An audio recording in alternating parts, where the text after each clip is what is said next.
He's a hot prospect. You want to start building your brand and earning that fan base as well. And why we all appreciate. Yeah, this is the start. Knockouts pay the bills. Yes, this is the start. You know, Carrington, he's like a combination between a boxer and a power puncher, too. Yes. He's a boxer puncher. And then, I mean, Coolwell went down with a last knockdown, but he's got, I don't want to say it's a George Chuvalo-esque chin, but it's tough. I mean, come on, he's taking these punches. Watch, boy. Yeah, he got a good chin, but he ain't gonna keep taking many more of those, I promise you. ooh, good right hand. I got you. Rosie, what's impressed, other than the jab, because we definitely have Cronwell on the board, everything. What's the thing that has most impressed you by Carrington tonight? Just that he stays composed. Well, me and Roy have been talking about what really is impressing me is that Coolwell is taking this punishment. He should be down. There he goes. Two right hands in the line. I mean, he is eating some vicious shots upstairs. I mean, Carrington hitting him as hard as life, and Coolwell remains in the pocket of Mir. Yeah, that's a big heart. Yeah, cool. Big hard. More Yeah. like a Valentine's Day kiss. Coolwell's taking vicious punches.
This is the type of boxer that fans like to see. I'm sure that people are going to want to see him again, For sure. even though he's losing. Double jab from Carrington, beginning to strafe combinations to the torso of Coolwell. Uppercut. That would have been the... what a sweeping left hook by Carrington. That hurt. Yes, it did. You can see his reaction moving to the ropes. And now Carrington has him cornered. Oh, snap. Did you see that? Nice. 5, 6, 7, 8. You good? Last round, baby. Last round. And that all came from that big left hook, trust me. So it looks like Carrington is indeed trying to close the show here with 45 seconds left in search of his 9th knockout. He has showcased his sublime boxing skills and given Dana Coolwell all he can handle, and Coolwell's been down twice, and again, a 25-year-old taking a monumental step up in competition. And with 20-plus seconds left, if this thing goes the way we think it's going to go, Coolwell does not need to hang his head when he returns to Australia. He doesn't need to hang his head anyway. He fought a top 10 guy on a 2 weeks notice. I mean, that's big from the previous fight that he's doing. Incredible guts by Coolwell at the end of the fight, but let's not bury the headline. Bruce Carrington showing why he is a rising prospect, number 10 featherweight by the Ring magazine. Yes. And the He crowd dominated. appreciated it, Rosie. Yes, he dominated this fight. He had a good time. I'm really happy for him, and I give respect to Kuo. Thank you so much, man. All right, let's revisit that last round knockdown. Roy, take us through the technique you see on display. Well, you see him land that big left hook right there, that hurt. And right there, see his legs went a little right there. That big left hook is what caused everything. So now his legs are basically gone, touch to the body, touch to the head a few more times. Nothing serious because it's really all from that big left hook that caught him earlier. Once again, he got him in the corner, jab to the body, just a few touch punches. That punch right there didn't even hit him. He hit his glove, his own glove hit him, but he was hurt from the left hook earlier. It was the accumulation of the punch. Yes, it was. Brownsville's in the house. 27-year-old Bruce Carrington, the section of Brooklyn that spawned Mike Tyson, Riddick Bowe, Shannon Briggs, Zab Judah, Daniel Jacobs.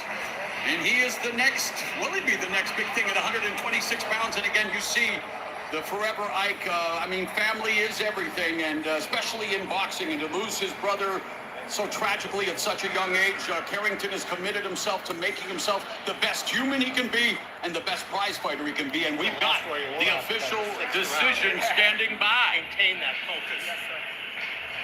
Shout out to Shannon Briggs. He's trying to do big things in Brownsville. He's trying to open up the gym in there for the young people. Really nice for him. At the end of 8 full rounds, we go to the judges' scorecards for the official decision. All 3 judges see the contest 80-70, declaring your winner by unanimous decision, Bruce "Shoo Shoo" Carrington. Bruce Carrington producing the shoo-shoo shutout, and what a sportsman, and deservedly so. Dana Coolwell traveling all the way from Australia to take this opportunity of a lifetime, and while he tasted defeat, he does acquit himself well. And for Bruce Carrington, future so bright, he's got to wear shades, Roy? Yeah, future very bright. I think he should wear shades because I love what I saw tonight. I think he's going to move up. Do you like these numbers? Soon. Yes, those are extraordinary numbers for a young up-and-coming fighter. So 45% is beautiful. A domination. Yeah, a shutout. Yeah. That's called a shutout. And I really like the sportsmanship at the end with Shushu giving props to Coldwell. Yeah. Coldwell, like, he showcased the heart of a warrior tonight. Other people would have been knocked down by those punches, but he just kept on coming, so he showed resilience. Amir, take us through some of the replays here. Yeah, he's just like toying with him. He's letting him hit him on the ropes. Ooh, left hook, that started it all. Once he hit him with that left hook, yeah, he went down.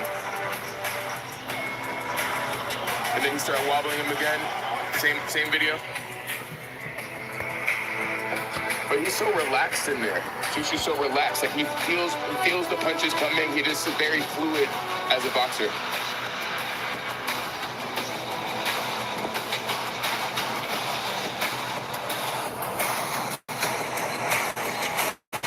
Well, one fight is in the books, and it was, again, despite it being one-sided, I found it to be highly entertaining, and we've got 2 still to come before we're going to pass things off to Netflix at 8 p.m. Eastern for a, well, must-see main event, and the main card featuring the rematch between Katie Taylor and Amanda Serrano. They turned in the fight of the year back in 2022, making history at Madison Square Garden, selling it out, headlining in for the first time as women. And of course, we've got the match the world will be watching. Jake Paul showdown with Iron Mike Tyson. It's a matchup of Algaio's relentless ambition and Tyson's legendary show-stopping power.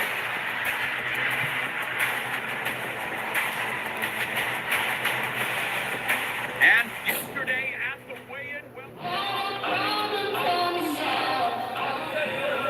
Official weight 137.4 pounds for the defending champion, Katie Taylor.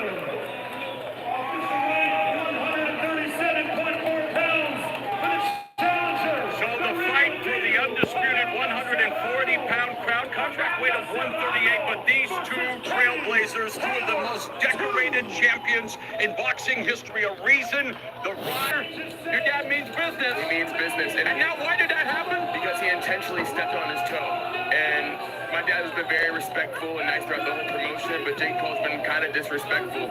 And you don't do that to a GOAT or a legend of any sport. You should be respectful throughout it all. I'm happy to face you, but he's trying to let him know, like, this is serious. I'm not playing games. Well, we are not playing games here tonight. More action coming your way, lightweight division. We've got Lucas Body, the undefeated Canadian, coming off a knockout of the year. Canada to come from behind wind. He takes on Armando Casamonica.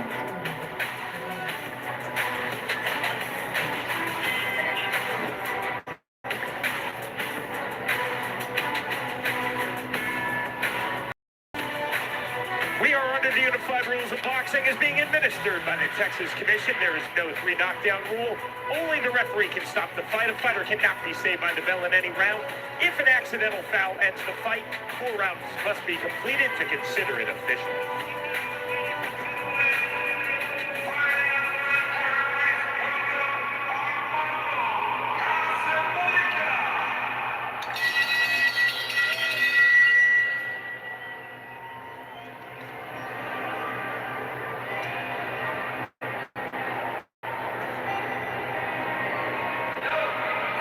Forza Azzurri, all the way from Roma, Italia, the Italian super lightweight champion out of Armando Casamonica, undefeated, dropping down in weight again for this life-altering opportunity, chance to announce himself on the big stage, and he's doing so as a late notice replacement after Corey Marksman's withdrawal due to injury.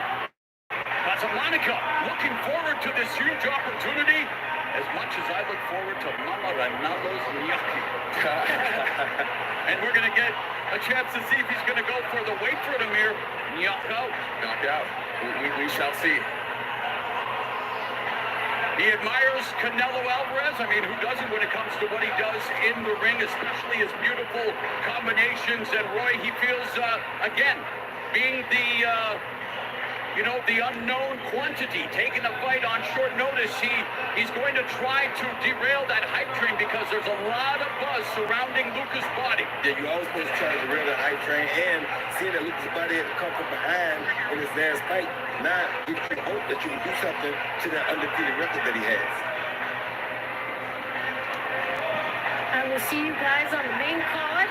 I'm gonna step out. I just wanted to be here and do I understand. commentary. Academy Award nominees has its privileges. I get it, Rosie. You're fantastic. What a great job you've done, and I cannot wait to be ringside with you when your fellow Brooklynite Mike Tyson enters the ring. Oh, you know it. I'll be there, guys. So I'll see you on the main card. All right. All right. Take care. And now, ladies and gentlemen,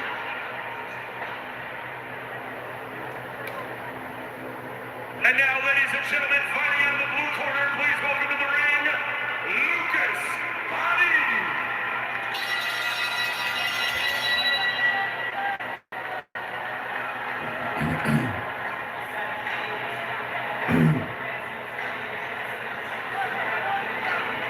Well, my family back home in the mighty metropolis of Mount Lehman, British Columbia, Canada, we are going to be really watching this with vested interest. We're from Abruzzo, Italia. We have Casamonica already in the ring, and now we have, a half Italian-Canadian here in Lucas Body. And Amir, talk about the knockout. It's a heavily hyped prospect, H2O Silva of MVP, led on all the scorecards, was schooling Body after 5 and in the 6th. Can you say KO of the year? KO of the year. And it's like in boxing, no matter how much skill you have, if someone has power and then knockout power, it can end at any moment. So skills pay the bills, but power can make your lights go out. Roy, he's going to have a huge size advantage. Interesting, it's Casablanca coming down from 140 pounds to 135, but Body, he has the big size advantage, and again, he's got that confidence, the power of the punch. Yes, power of the punch. He knows that any second he can end the fight with that one punch, so that keeps his confidence very high. Also a significant experience difference between the two. Casablanca, 6-year Bodies junior. And now with the official introductions, once again, Big Mo. Ladies and gentlemen, moving right along in our undercard, we move to the light welterweight division, scheduled for 10 3-minute rounds. Our judges at ringside, from Texas, David Yakabuchi. From Indiana, Nate Palmer. And from Florida, Mike Ross. And our referee in charge when the bell rings from Texas, Mark Kalloy. Let's meet the fighters. First, fighting out of the red corner, wearing the white trunks, he stands 5 feet, 6 inches tall. He weighed in at 138.6 pounds. He holds an undefeated professional record of 14 victories, opposite no defeats, with 3 of those wins coming by way of knockout. Then he fights out of Roma, Lazio, Italy, introducing Armando La Furia del Quadrado Casablanca.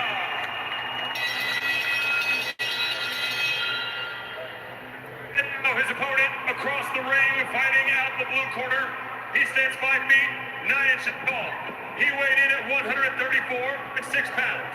Wearing the black trunks with gold trim, he comes to us with an undefeated professional record of 17 victories, opposite no defeats, with 15 of those wins coming by way of knockout. And he fights out of Niagara Falls, Ontario, Canada, introducing Lucas Prince Body.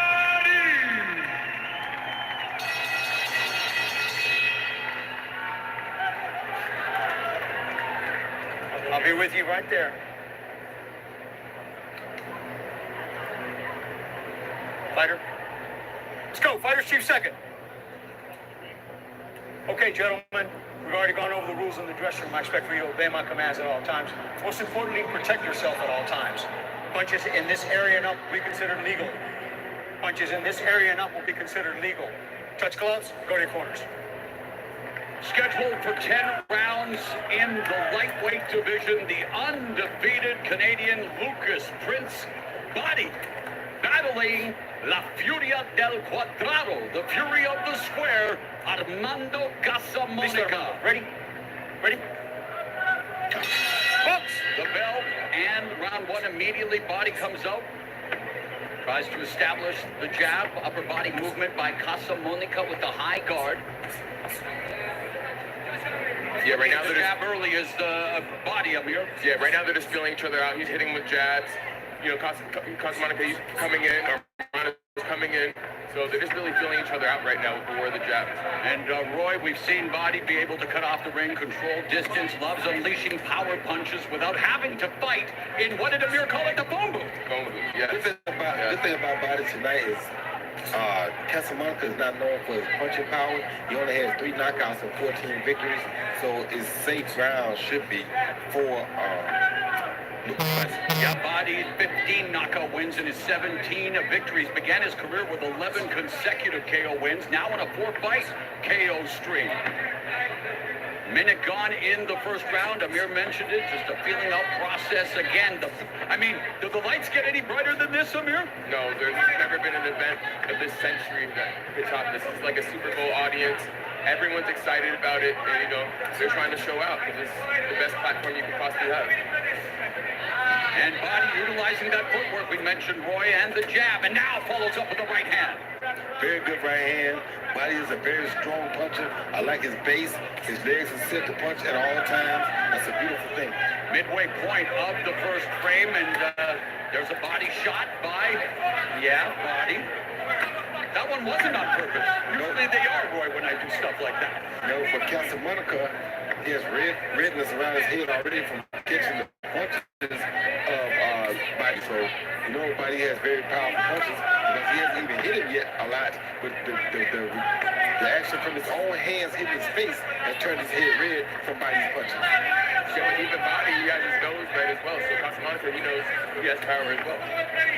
Oh, good overhand right. Yeah, beautiful right hand. Under a minute left here in the first round. Double jab by Body, curling right hand behind the guard by Casamonica. He's coming forward, expected to, despite being diminutive in stature. He is a come-forward fighter, and again, this, you know, Italian 140-pound division champ, but fighting at 135 here and unable to really navigate clean pathway, although there was an uppercut on the inside by the Italian Casamonica Amir. Yeah, he's just walking him down right now. He's fighting in exchange with Body. You know, initially it was the war of the jabs, but now they're kind of opening up more. Hey, Roy, how important the jab to the body, as we saw a nice combination from Body. But remember, Marcos Maidana, of course, Floyd further stepped to the chest and then the left hook upstairs. Exactly. Good setup shot. The jab to the body is. Oh, good overhand. Stop! By Casamante. Box. Time. Good round, brother. Good round. 2 or 3 deep breaths to start. Another deep breath. One more. Good water. So you see the way he likes to come in with the guard throat, right? And if you look at it from the bottom, his elbows are kind of wide open when he blocks up top, right? So if your left leg was to creep in a little more, you can really get from underneath and up. Got it? So we're going to keep touching his hand and wrapping around, whether it be to the body or the head. And eventually it's going to make it easier to go down the middle. Okay? The timing is good. I want a little wider to the left on the outside, just so we don't get caught in the corner. Nice 45 to the right. You're dominating. Boxing clinic. Great corner work from respected Canadian trainer Steve Bailey and Lucas Body's corners. You get another great, incredible stadium, and what a stage for tonight's landmark event as we begin round number 2 of this lightweight encounter. And again, it's Body on the back foot, establishing the jab. Casamonica trying to find a way to mine that minefield, Amir. Yeah, Casamante, he's walking him down. He's trying to find openings. You know, he's fighting off the jab. And right now, Body, he's moving back. You know, so Casamante is doing something. He has some type of power.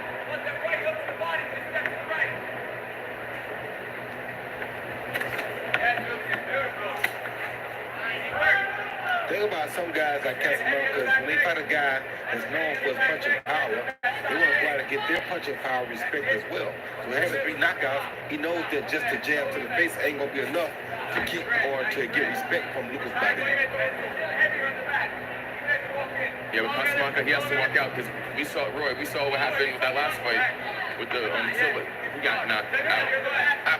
Knocked out. So, Under 2 minutes remaining here in the second. And Casamonica now coming forward, but when he lunges forward, he pushes his punches, leaves himself open to the counter upstairs, Roy. Yes, he does, but so far he's taking his feet with him, so he's not staying open that long. If you don't take his feet with him, he stay open longer. Nice combination there, Amir by Badi, the right uppercut, left hook to the body. yeah, great combination. Right hook to the body, excuse me. Yeah, great combination. More punches to the body, just gonna tire the other fighter's hand down, and then more punches to the head opportunities. And it looks like Badi set the trap for the counter. There was the right hand. Yeah. And the right uppercut just missed, a little too far away. Although there's Casamonica coming over the top of the right hand, just glancing the shoulder, won't score. But a muted offense for Casamonica. Yeah, he's not really letting his hands go right now. When at times like this, he should just let his hands go. Well, he's afraid to let his hands go because of that knockout you just talked about. Exactly. You know, he knows if he lets them go too much, he's going to open himself up, and Body may land a good shot. Yeah, that would be disastrous. And you know what? We expected Body to put on a little more pressure in the early going, but he's showing that he can box off the back foot as well, Roy. Well, he has to because this guy's also undefeated. So if this guy's undefeated, he doesn't know how to lose as well. And then you look at the records, and I know there's all this fuzzy combat sports math, but you think Body has faced a better level of opposition. He probably has, but still, when a guy doesn't know how to lose, you got to be very careful. You don't want to give him too much confidence.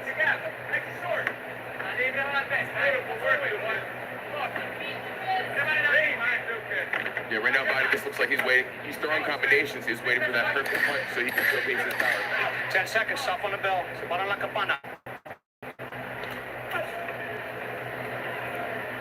No holding. No holding. Stop! Take a step back. Box. Time! All right, still to come, of course. We are all here tonight to watch Combat Sports on Netflix, 8 p.m. Eastern, 5 Pacific from AT&T Stadium. And yes, whether you love him or loathe him, Jake Paul is one thing no one can deny: his ability to break barriers in the ring, on screen, or in the public eye. He's always creating. He's always trying to prove he's among and the elite, but he is facing one of the elite in his prime. Can Mike Tyson turn back the clock tonight? Paul versus Tyson is our main event. And the co-feature, we run back the greatest women's boxing match ever. Katie Taylor now along with Clarissa Shields, the only two-division undisputed champions in women's history. Amanda Serrano will tonight. Unified former undisputed featherweight champion moves up again to even the score with Taylor. Taylor Serrano, the sequel. I think it's going to be as good as Godfather 2. And we resume action. I had to, I guess, make the Godfather reference, although I know my fellow Italians will go, thanks for the stereotype, Ronaldo. This is round 3. Casamonica on the front foot, but again, Amir, you mentioned it too. Wide guard, palms facing forward, which aren't going to help him any, and of course, not throwing a lot of punches. Yeah, he's not throwing a lot. He's wary, of course, as we mentioned, of his power. Yeah. But you got to throw punches to win. Yeah, you got to throw Unless punches you're to win. was it Willie Pep? Willie Pep, yeah. One of the best Did he defensive win a fighters. round without throwing a punch, or is that urban myth? Without throwing a punch. He did. But like you said before, you have to start punching, you have to start opening up to get some type of offense. Not everyone's Willie Pep. So for the guys like him, he has to exchange, he has to throw punches. But at the same time, like he's probably leery because of that last knockout. And you talk about being leery and weary. He took the fight short notice, crossing the line for Millie, double jab there, scored for Casamonica, and he moved out, angled out, Roy. But the fact that you are here, this is the opportunity, Roy. You are a Hall of Famer. You have seen it all, my friend, and you have to really dig deep despite the odds stacked against you. It's now or never. Exactly. This is your opportunity to show the world what you can be and what you can do, and you can't find a bigger undercard than this. So this is the best stage that you're probably ever going to get.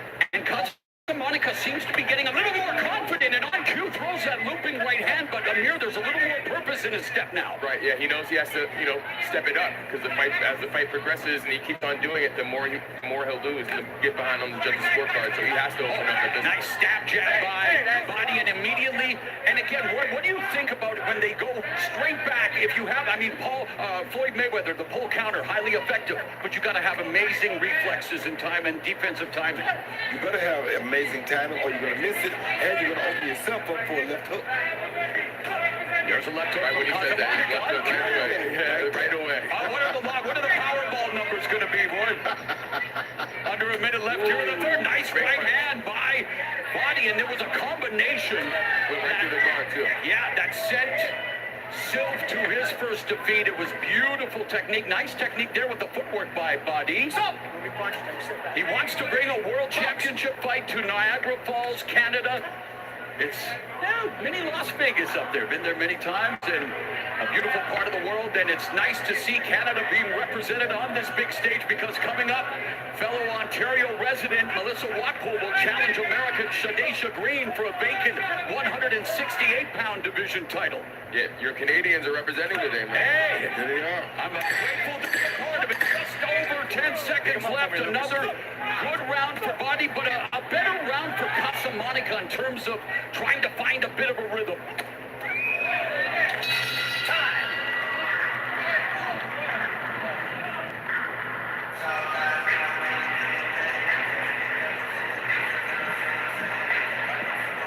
Speaking of Canadians,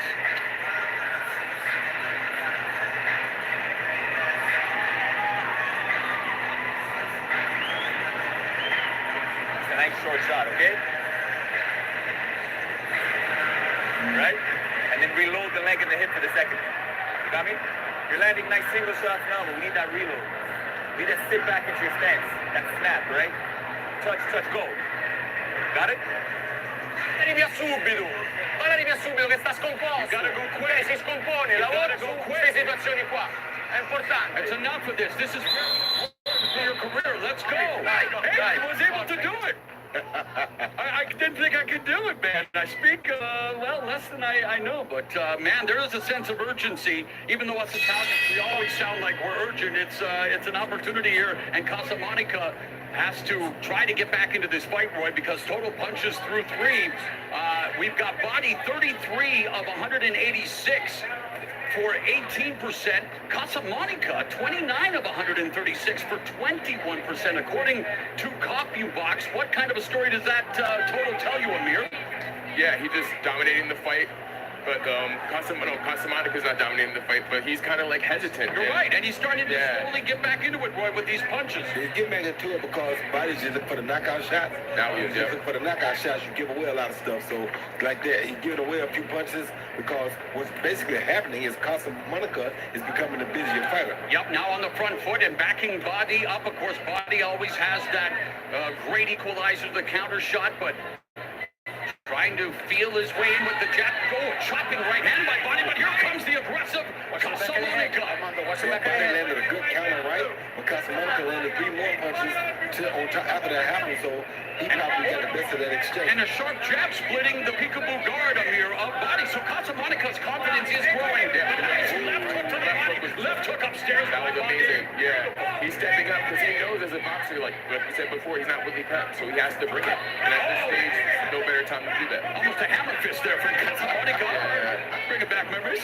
Sharp jab, and Casamonica's head was popped back like a dispenser. Minute and a half left here in the 4th. And the feints, and that's one thing we haven't seen a lot of, the feints, Roy. No, neither one of these guys like feints. They just leave in the high guard and coming straight ahead. They're not worried about those feints at all. Beautiful combination by Casamonica, but boy, he was flirting with danger, Amir. That counter almost caught him. Yeah, if it hit him in the chin, 1 inch to the left, right, it could have been a knockout, but it didn't.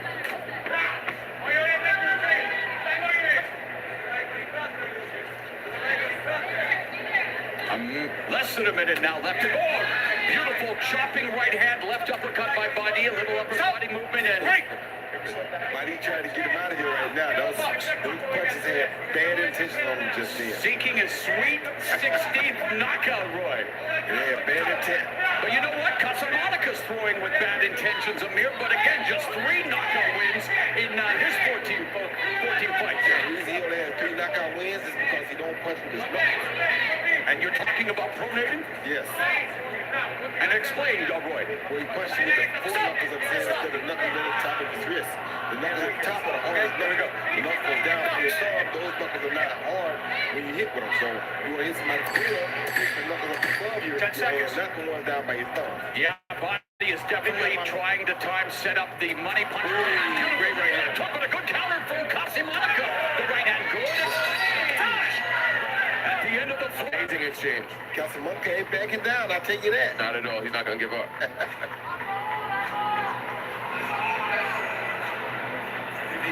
Crowd beginning to fill in here at AT&T Stadium, where tonight they will witness a clash of culture, a clash of eras, a clash that is the talk of the world. Jake Paul versus Mike Tyson. Let's take a look at that great exchange at the end of the last round. Yeah, right here you see them coming, and Lucas Body came in, fed it. There was a punch behind the head by Casamonica. That was a good combination by Body and Casamonica. Oh, good uppercut by Lucas Body. Let's go, Blue. Seconds out.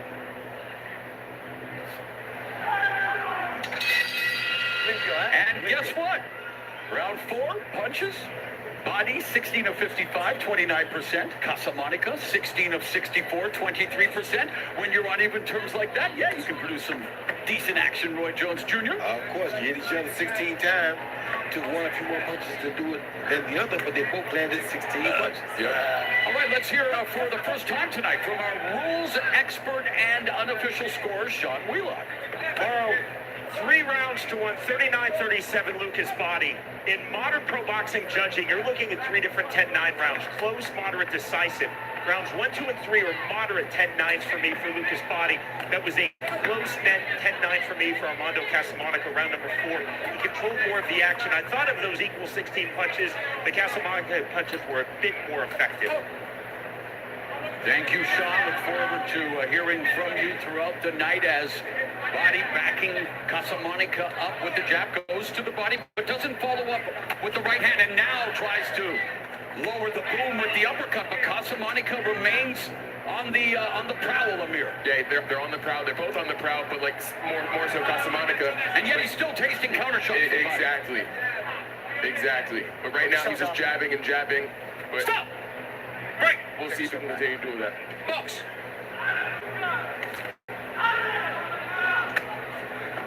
What about the technique of Casamonica's punches, Roy, when he seems to lunge in a little bit? He does lunge in, but like I said, because he doesn't use the hardest part of his knuckle, his punches are not nearly as effective as Lucas Body's punches. And what's impressing you most about Body, and any adjustments you'd like to see him make here as we head to the second half of the fight? I would like to see Body be a bit more busier. He only wants to punch when he sees openings. You got to sometimes punch to create openings. Exactly. Sometimes you don't look. Most of the time you don't look for the knockout punch. It just happens. Just like hitting a home run in baseball. It just naturally happens. If you look for it too much, you can get countered. You'll be wild. But like, just let it happen. And the only reason Casamonica is still even in this fight like this is because he's not throwing enough punches. Body is trying to look for just the one shot. There was an arm punch from Casamonica. Was moving to the left, with, of course, is the power alley for Body. Roy, why do you think he doesn't punch with like his full knuckles? Is it like Italian training, or what would you say? It's technique in the gym. Technique in the Get away gym. with that, and people let you get away with that. And he's had 14 professional fights doing that. Only 3 knockouts. He's not interested in knocking anybody out, so he just wants to outwork you. Yeah, when I found out he had 3, it surprised me because he's throwing punches in the phone booth. Because what hurt him, it would be more. What hurts me, you see a guy like him, he's built like a brick house. Yeah, he is. But then he only has 3 knockouts. That tell you something is wrong. Yeah, It's exactly. the punching technique with the knuckles. Exactly. We have reached the midpoint of this lightweight fight, and again, we are here tonight for a fight. Roy Jones, of course, you were in the ring with Mike Tyson 4 years ago in Los Angeles. But look at this graphic, Amir, of your dad and Jake Paul. I mean, the numbers are startling, but what do you make of this? I mean, here you are, the son of a legend, ringside, breaking down his fight. Yeah, it's amazing. Like, obviously, he's the more esteemed fighter than Jake Paul. He's won multiple belts. He's knockouts, 22 first-round knockouts. That just lets you know what type of power he actually has. Now, he said that if Jake Paul doesn't run, he's going to record his 23rd first-round knockout. He said that Jake Paul's a manufactured killer. He's a natural-born killer. Well, Jake Paul actually heard that during rehearsal. He said, hey, tomorrow say a manufactured weapon is saying the same thing. We'll see if that comes to fruition. We begin the second half of this bout, and Amir Tyson, son of Mike Tyson, and Hall of Famer Roy Jones Jr. with me on the broadcast. We were joined by Rosie Perez, and she will join Roy and I coming up at Netflix at 8 Eastern, 5 Pacific. But all right, Amir, second half of the fight, adjustments that both guys need to make in order to curry favor with the judges and maybe land the eraser. I feel like Body should just let his hands go a little bit. He's looking, like Roy was saying earlier, he's looking for the big shot. He's jabbing, but he's not doing anything off the jab. So he should just let his hands go more. But obviously, there's a reason he's not letting his hands go. Maybe Casamonica has to do a lot with that. Would you like to see Body amplify his offense in the second half here now, put the pedal to the metal, Amir? Of course, because it's getting closer. Because Casamonica keeps on throwing punches, and we're above the halfway point. So he's going to have to do something eventually. Oh, beautiful right uppercut on the inside, and Roy with Body telling us he has superior fighter IQ. Again, being joined by a lot of people around the world, casual fans. When we talk about fighter IQ, what do we mean? We mean guys that know what to do and when to do it. Having a fighter IQ means you know and understand what you're doing in there or what you're trying to do in there.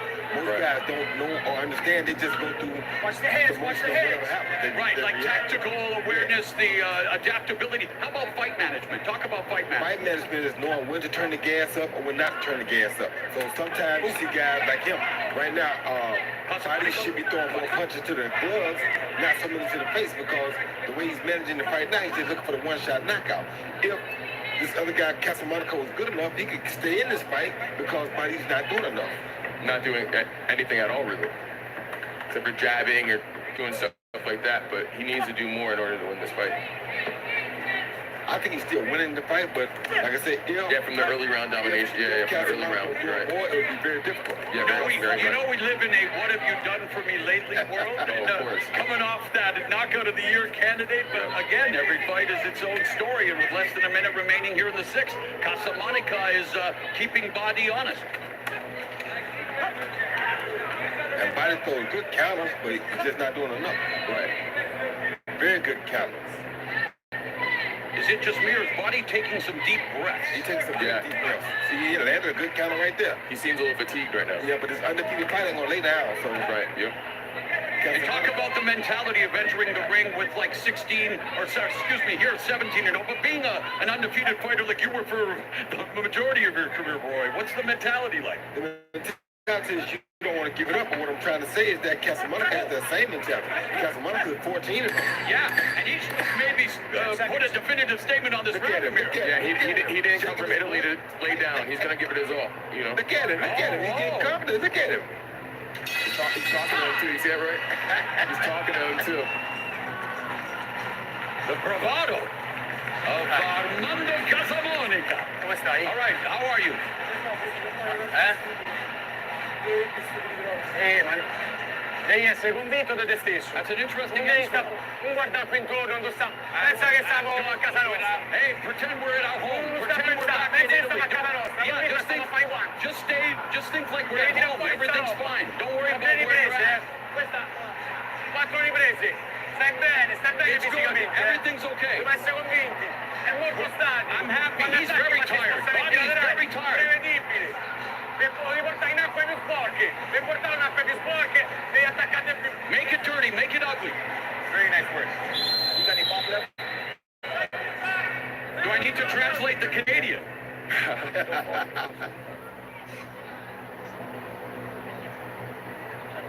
Let's go. Box. This is round number 7, scheduled for 10 in the lightweight division. Knockout artist Lucas Body of Canada taking on Italia's Armando Casamonica, who made the trip across the Atlantic on short notice and does not want to come up short in this, the biggest opportunity of his life. And he's coming forward, guys. Yeah, that's true. He's definitely coming forward. But all it takes is one good counter. Is that what you're saying, Roy? Just has to be careful not to run into him while he's coming forward. You run into him coming forward, you're going to be doubling backward because you're running into it like a head-on collision. So you got to be very careful. You got a puncher like Lucas Body and you're coming forward at him. I feel like right now he's just waiting for that counter punch. He's waiting for that counter punch. He knows when he hits him right on the chin, there's a good chance he's gonna put him to sleep. You know what doesn't wait, though? What? That clock in the corner. That clock doesn't. It doesn't wait. But I feel you, Amir. I know what you're saying. You're right. It's all about the setup. It's all in here. He's countering him effectively now, Body, and beginning to turn him a bit. But Casamonica, beautiful four-punch combination with the right hand by Casamonica. And what y'all got to remember is Casamonica's undefeated as well. Yes. Yeah. Trying to give that O up. Somebody's O's going to be given the David Blaine treatment here tonight. It's got to go. Someone's O's got to go. Nice jab from Casamonica. Good shot by Casamonica. And we're at the midpoint here now of round number 7. And off the back foot, Body looking for the gap, follows up with the right hand, but great right hand from Casamonica. That landed clean too. And the left hook upstairs lands. So Casamonica finding the distance, Roy. Yes, he is. He's definitely finding distance because Lucas is not doing enough to keep him busy. He's getting a lot of confidence as well as the fight progresses, and now that's probably going to skyrocket even more. Good body shot by him. Yeah, nice left hook. Final minute of the 7th. Body's looking for that right uppercut. Upper body movement. Casamanica not squaring up here. Southpaw. Casamanica's gone lefty for a moment. It's the second time he did it last round. Yeah, and he does. In watching tape on him, he will switch to southpaw. Maybe influenced by Terrence Crawford. You never know. Amen. Many people should be, right? One of the pound-for-pound staples, now a champion of 154, was undisputed. I mean, last year, that performance against Errol Spence, one of the most impressive performances I've ever seen in the ring. Yes, it was pretty impressive. And look at, speaking of impressive, Casamanica's footwork. Casamanica has real good footwork. Good knowledge of the ring, too. 20 by 20 right here at AT&T Stadium. Yeah. Double jab through the guard by Casamanica. He feels like he's winning this round, and he's not trying to give it back. That's why you see him moving like he's doing. He's in the corner, but... Oh, time! Body's just thinking way too much instead of doing. Good point, Amir. That's what's going to cost him the fight if he continues to do that. Overanalysis leads to analysis. Look at the replay. Casamanica going jab. Overhand right there. Very good shot. Uppercut, Very good beautiful overhand time right. counter. Very good overhand right. They're going to hook two right after, but that was a beautiful overhand right by Casamanica. This punch right there. No mistakes. We're here one time. Let's make the most of this. This is enough.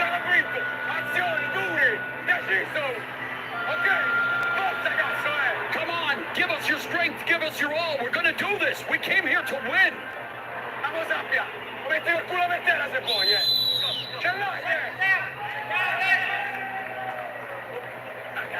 So now you see I'm not the only hyper-Italian, right? Yeah. As we begin round number 8, and again, I did the translation best I could, but I mean, they believe that Casamanica may be on the cusp of the upset. He's trying. I mean, he has the right idea, but you got to just stay busy.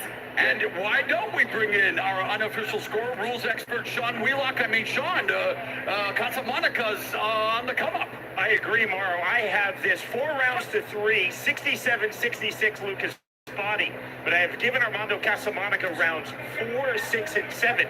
As you've been saying on commentary, you see that Lucas Body, after round number 3, has been sitting back, waiting for those hard counters. But meanwhile, Armando Casamanica has the volume, has been dictating the tempo and coming forward with pressure. And as you were saying that, Sean, and Amir, you reacted some good counter work to the body by Body. Yeah, he's hitting him in the head, body, everything. If he continues to fight like this, based off Sean's scorecard, he can win the fight. So the trainer knows this is your biggest opportunity, the biggest stage that boxing's ever had. Let's bring it. Why? I mean, and again, watching Body, he does bring it. Why? What is it that's keeping him from pulling the trigger as much as he'd like to right now, Roy? He's not as open. What's his name? Casamanica. Casamanica is not as open as it looks like he is. He has high guard. The high guard is not encouraging to a guy like Lucas Body, who's a big puncher. No risk, no reward. Exactly. Minute and a half left in the 8th round. Don't push.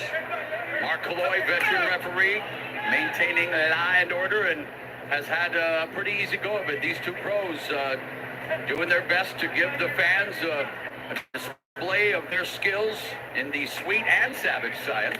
And this is what I like to teach fighters. I said, don't show a guy your face sometimes. He won't punch. Casamanica is not showing Body the face. So Body ain't punching much. Right. And Amir, again, I love those reactions, brother, because great uppercut hook combination. Closer. There were 2 punches, but there were 4 punches to that 2. There's one more. And Casamanica's putting together some nice combinations. Yes, he is. He throwing 4 and 5 punches to Lucas's 2. Who does he think he is? David Benavidez? I see that. Oh, God, he's sitting down on these shots now. Yep. Curling behind the guard of Body. I feel like he would have way more knockouts if he actually punched with his knuckles like you were discussing earlier. And He has what the about power. sitting down? What about like Mike Tyson, where it comes from the bended knee throughout the leg all the way up? You gotta really deny the good shot. And punching with leverage. Another left hook to the body by Body. And there's a right hand that missed for Casamanica. But Body is not putting together combinations, Amir. Yeah, the body doesn't move either, so it's good to hit the body because it slows everything else down. Body's not putting together combinations because he don't see openings. He only wants to punch when he sees openings. Oh, good shot. That was a great shot. Good timing. Good timing on that punch. Yeah.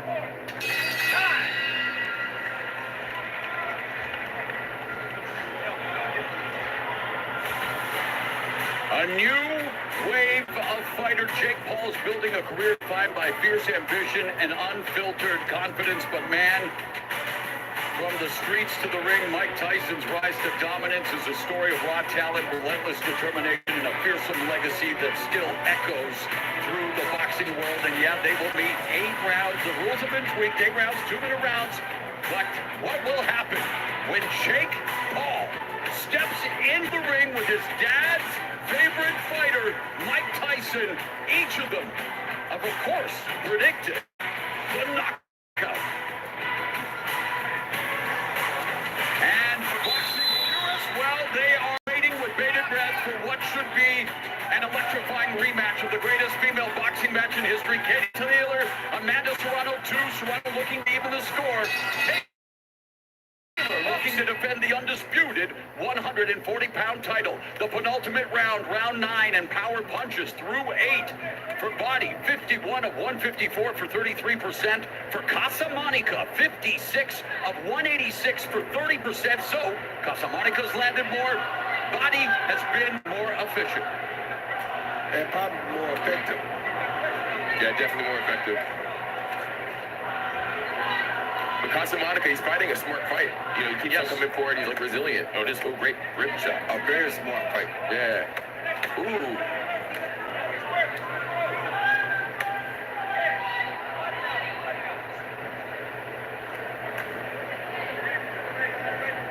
So, okay, Body, I see what he's trying to do, using the stick, trying to get in range. But Roy, when you're doing that, you're trying to measure so you can land a right hand. He's not throwing anything. And Casamonica is really disrupting his rhythm, his timing, and his game plan. Like I said, he's not throwing that because when he does that, Casamonica puts his hands up so he don't see nothing. Exactly. You don't let him see nothing, he's not going to throw nothing.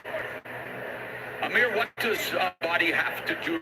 Try to just find a way to get some sustained offense, because he's being countered effectively as well. And he's usually the guy to do that. Right. When it's the 9th and 10th round, when it's the last 2 rounds, like, you have to do whatever to win. If it's close, you have to start throwing punches. You have to be a little riskier, but you still gotta be smart. In the entertainment business, you're only as good as your last show. 100%. Lucas Body, well, he opened everyone's eyes in July as he came in as the B-side, was behind on every scorecard after 5 rounds, and in the 6th, electrified the world with a viral KO of H2O Silk. Not to say that, it's up to the judges, and boy, what an exchange here, but he is in tough. Great. He's in very tough, but he's a great counter punch. I love his counter. He throws beautiful counter shots. He just don't do enough of the first punches. How much does it impact a fighter in what ways does it impact, because Casamonica putting the pressure, when you face a short notice opponent like Body's doing here? It doesn't really affect you that bad, because what people don't realize about boxing is you're supposed to prepare yourself regardless of who you fight. So you should, of course, have to make adjustments on the fly. Of course. As we know. You can't do that, then you're not a top-notch fighter. Well, Casamonica's made an adjustment. His fight, good counter left from a southpaw. Body momentarily landed that straight left hand. Flush shot as well. Yeah, and there's a double left hook, but off the high guard of Body. But Casamonica's doing all the work. Doing all the work on the front foot, missing wildly with the right. And there was a counter opportunity for Body that he didn't take. So, Jordan coming all the way from Italy.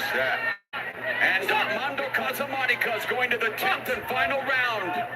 Who's will go? Round 10 is next. Pushed him too. No. He's like, kick out to 5. Hey, wait a minute, save it for the last round, sir. Yeah, right. You got another round. Save it for the last round. 100%. With a fake with that left, we're gonna come in with the right. You hear me? We're gonna apply good pressure this round, under the breath. Stepping to the right. Next round, we're gonna touch gloves, we're gonna keep it clean, all right? Here we go. When he circles left, if you get there first before him and unload, right? There's that. Lots of feints with the left, haul with the left, come in. That's like that can and go. You hear me? He's gagging for it. His mouth is wide open. Forza, forza. Forza, forza, c'è la ripresa, ce devi credere. Forza. gonna believe it. Keep going. For strong. Be strong. Be strong. We got this. Let's go. So the Italian. This is the final round. All right. High drama in Texas. Let's bring in our unofficial score rules expert, Sean Wheelock. How do you have it after 9? It's a big comeback for Armando Casamonica, 86-85. That's 5 rounds to 4 up on my scorecard. Lucas Body, I thought was in control. I gave him the first 3 rounds, but since round 4, I've given Casamonica every round but the 5th, round 6 and 8, though extremely close for me. I think more of this will come down to the 3 judges assigned by the Texas Commission. Are they looking at the volume, the forward pressure of Armando Casamonica, or the hard clean counters of Lucas Body? Amir, the conditioning of Armando Casamonica, especially in the second half of the fight, again, taking the fight short notice in Europe. Yeah, I was thinking in my mind, I was just like, body's deteriorating as Casamonica was really stepping it up. And it just like throughout the fight, it just transitioned and flipped. But initially, Body was the one that was controlling everything. Roy, what say you here? Huh? What say you? Body is a guy who is the talk of the boxing world. He signed with MVP, got an opportunity to be on the biggest stage to continue to build his brand as a knockout artist. And yeah, it takes 2 to tango. But we're used to seeing Body put on the pressure. He is under extreme pressure right now. Here's a guy that watched him lose a bunch of rounds in his last fight. This guy saw that, no question, and this guy feels like he can win now. And he thinks he's ahead in this fight now. That's why he's taking it easy. He feels like he's ahead in this fight. Yeah, when it's a close fight like you said before, every judge has a different criteria. So you could think you're winning, but you don't. They might be judging on something else. Yeah, I don't know. Why is that? I understand, and Sean, of course, we could Mr. Wheelock get it after, but I mean, there is the criteria mostly on effective punching, and I mean, here in the second half of the fight, the effective punches have come from Armando Casamonica. Yeah. Don't stiff arm. Response, gentlemen. A good shot. Good shot. Yeah, there you know, he's like, hey, don't count me out yet, but time is ticking away. 50 seconds left in what is a close encounter of the lightweight kind here at AT&T Stadium. As Netflix ushers in a new era of combat sports, and what an exchange here, guys. Yeah, Casamonica's done a good fight. Uppercut by Body. Stop. Yeah, Casamonica's not giving up. He's bringing it the whole night. Better believe it. He's showing that he's under there for a reason. Yes, sir.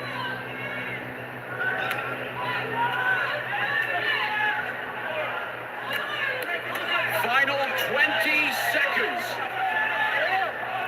Who is going to remain unbeaten? Great exchanges tonight. Yeah, Tremendous. going at him. Fight down the 10 seconds. stretch they come. We're not seeing the urgency from Body. The aggression from Casamonica Yep. is an upset in the offing here at AT&T Stadium. Do you think Casamonica did enough to win, Amir? Yeah, I think he stepped it up at the right point and midway in the fight, and I think he just took and stole the rounds by his Roy, aggression. you're the guy who's seen it all, done it all. I know as an announcer, I'm trying to tell the story. I don't see the tech, we're not studying it like an analyst like you. What do you think? I'm not an analyst. I'm just a guy who looks on and takes in what he sees. And I see a hard road for the promoter's fighter to lose. All right, let's bring in unofficial score rules expert Sean Wheelock. Tension is palpable, Sean. Well, I loathe draws, but I have it 95, 5 rounds apiece. So going through my unofficial scorecard, rounds 1, 2, and 3 for Lucas Body, I then gave Armando Casamonica every round, rounds 4 through 9, except for round number 5, which was extremely tight as well. Round number 10, I thought Lucas Body did a lot of what he did in rounds 1, 2, and 3. Came forward while still landing effective counters. One of the difference for me in this fight, and I think that's what the 3 judges now are looking at, Body was a counterpuncher throughout, but he was a aggressive counterpuncher in rounds 1, 2, 3, and 10. In the other rounds, largely, Armando Casamonica had more volume and had more consistent forward pressure. And for Roy Jones Jr., he doesn't do draws, he wears draws. All right, we've got Big Mo in the center of the ring with the official decision. Ladies and gentlemen, at the end of 10 full rounds, we go to the judges' scorecards. at ringside. Judge Mike Ross sees the contest 95 to 95, while judges David Yakabuchi and Nate Palmer see the contest 96 to 93 and 98 to 92, declaring your winner by majority decision, Lucas Prince Body. 98-92. But Lucas Body, he wins this by the hair of his chinny chin chin, guys. What do you think? Now the 2 ain't the hair of your chin chin chin. That's the hair of your promoter. Yeah, literally, I was just thinking the same thing. I was like, there's no way that's the scorecards of the actual fight we watched. There's no way. I mean, for Armando Casamonica to taste defeat on short notice, heartbroken. Armando Casamonica, but Lucas Body's the one that escapes, remains unbeaten, improves to 18-0. Wow. Casamonica falls to 14-1. And now let's look at the final stats. And the numbers, well, again, you see how close it was, with Body having the edge in total punches landed, Amir. Right, yeah, it was a close fight. That's why I'm saying, like, the fight should have been much closer than it was. Like, those two scorecards were egregious. I've never seen an egregious scorecard in combat sports. Yeah, it's unheard of, right? It's unheard of. This is amazing. Well, the fans are beginning to get comfortable, and again, so many amazing viewing experiences here in this $1.3 billion technological and architectural marvel, the biggest HD TV screen on the planet, AT&T Stadium. Well, we're warming up for, well, what will be the most anticipated rematch in women's boxing history. Katie Taylor was an undisputed 135 champion. She's undisputed at 140 now. Both had to make contract weight of 138 pounds because Amanda Serrano, hey, she's won titles in a female record 7 divisions, including 140, but she would like to join Katie Taylor and Claressa Shields as the only 2-division, 227.2 pounds, 228.4 pounds.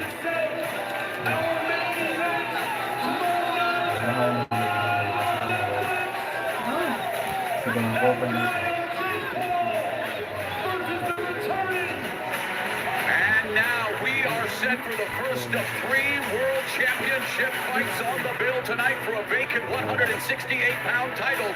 It's Shadaysha Green of America against the undefeated Canadian Melinda Watpool. Green has the size advantage, the reach advantage, and more experience at this weight. In fact, Watpool moving up 8 pounds to try to bring a world championship back to the true north.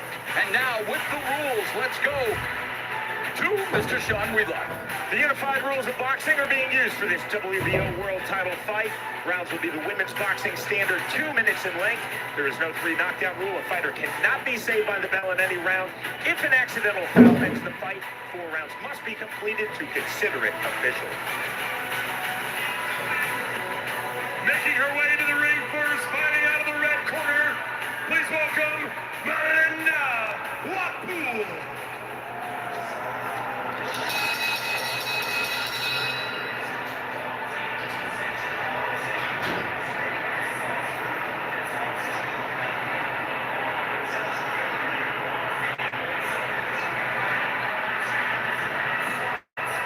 For this proud Canadian who hasn't been a professional for long, in fact, came to the sport at 15, but was always a longtime fan of boxing films and literature, Melinda Watpool owns a hardware store, helps the family on the farm, and of course, if she owns a hardware store, she has the tools to build the trophy case. She would like to bring this championship back to Canada, Amir. And again, you look at her record, and she's 7-0, 2 knockouts. Not a lot of experience, but everything, relatively speaking, the women's game is still on the rise. The quality continues to emerge, and of course, tonight is to have a stage that they've never had before. Never in their life have they had this stage. When I saw her last fight, when I watched her on her last fight, she was relentless, she was resilient. She just kept on going out and fight her. That's why when I found out she had 2 knockouts, I was like, wow. Because she just keeps it going. She doesn't stop. That was a victory over their common opponent, Natasha Spence, the fellow Canadian. Roy, again, for Melinda Watpool. Speak about your first title opportunity and what it meant to you after all the work that you put in. It meant the world. I mean, this is what you box for. If you ever become world champion, it's almost like you failed in boxing if you're a high-tech type fighter, you know. So this is the opportunity of a lifetime. It's a once-in-a-lifetime opportunity for some. So she hopes she can close the door and get what she needs to get on this fight now. According to BoxRec, she is the only active female 168-pounder hailing from the True North Strong and Free. And the first attempt to win a widely recognized title, fighting for the first time here in America. All of her previous fights in Canada. Fan-friendly style, but against a knockout artist like Green, you gotta be careful when you put that And pressure her on. opponent, fighting out of the blue corner, please welcome to the ring, Shanesha Green.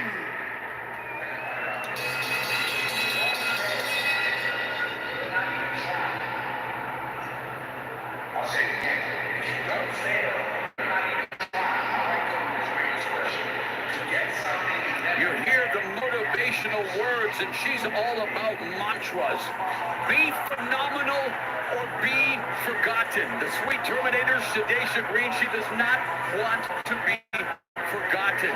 She started boxing at 15 to help with her basketball footwork, and basketball player, and Roy, I know you're a hoopster through and through. Old Dominion, as a freshman, they made it to the Sweet 16, so she is a world-class athlete through and through. Comes in 14-1 with the 11 knockouts. The loss to Franchon Cruz Dezern.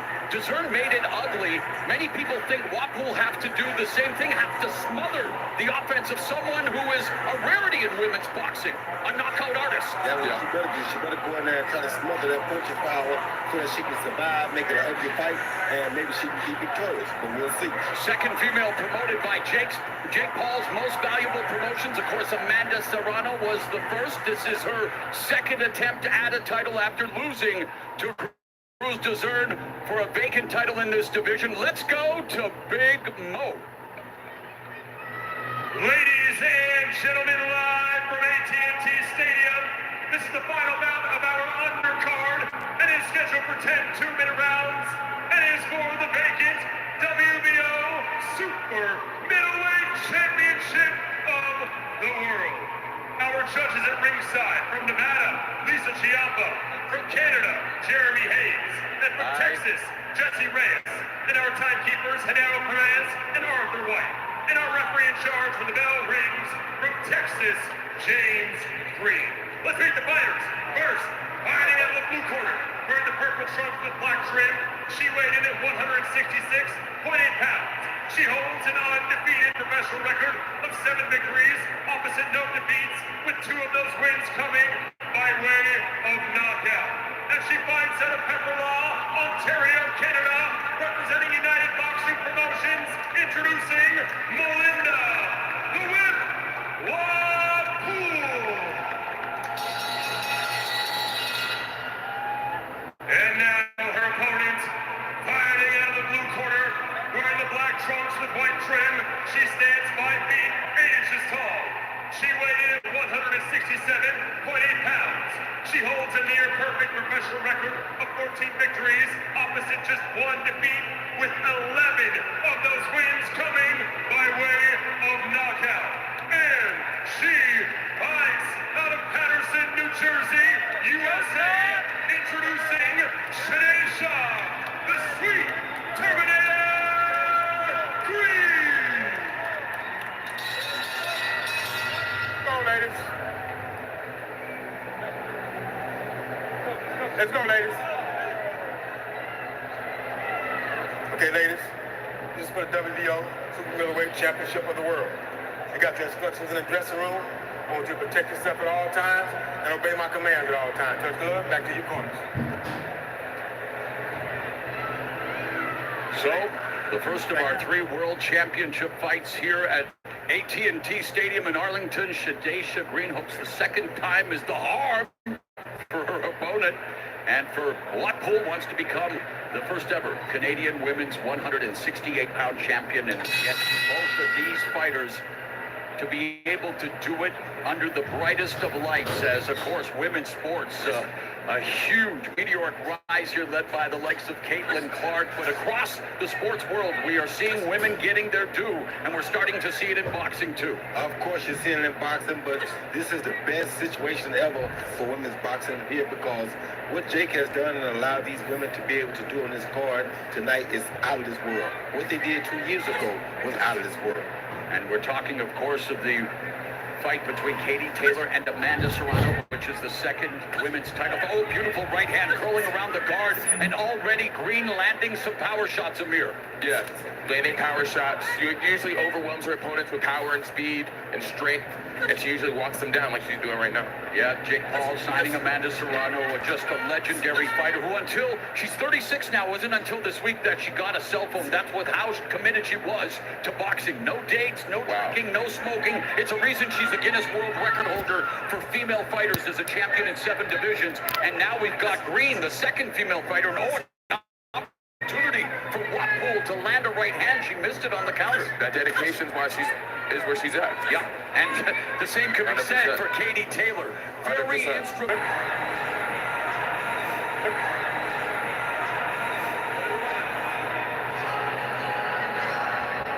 Looking for the right. You should see.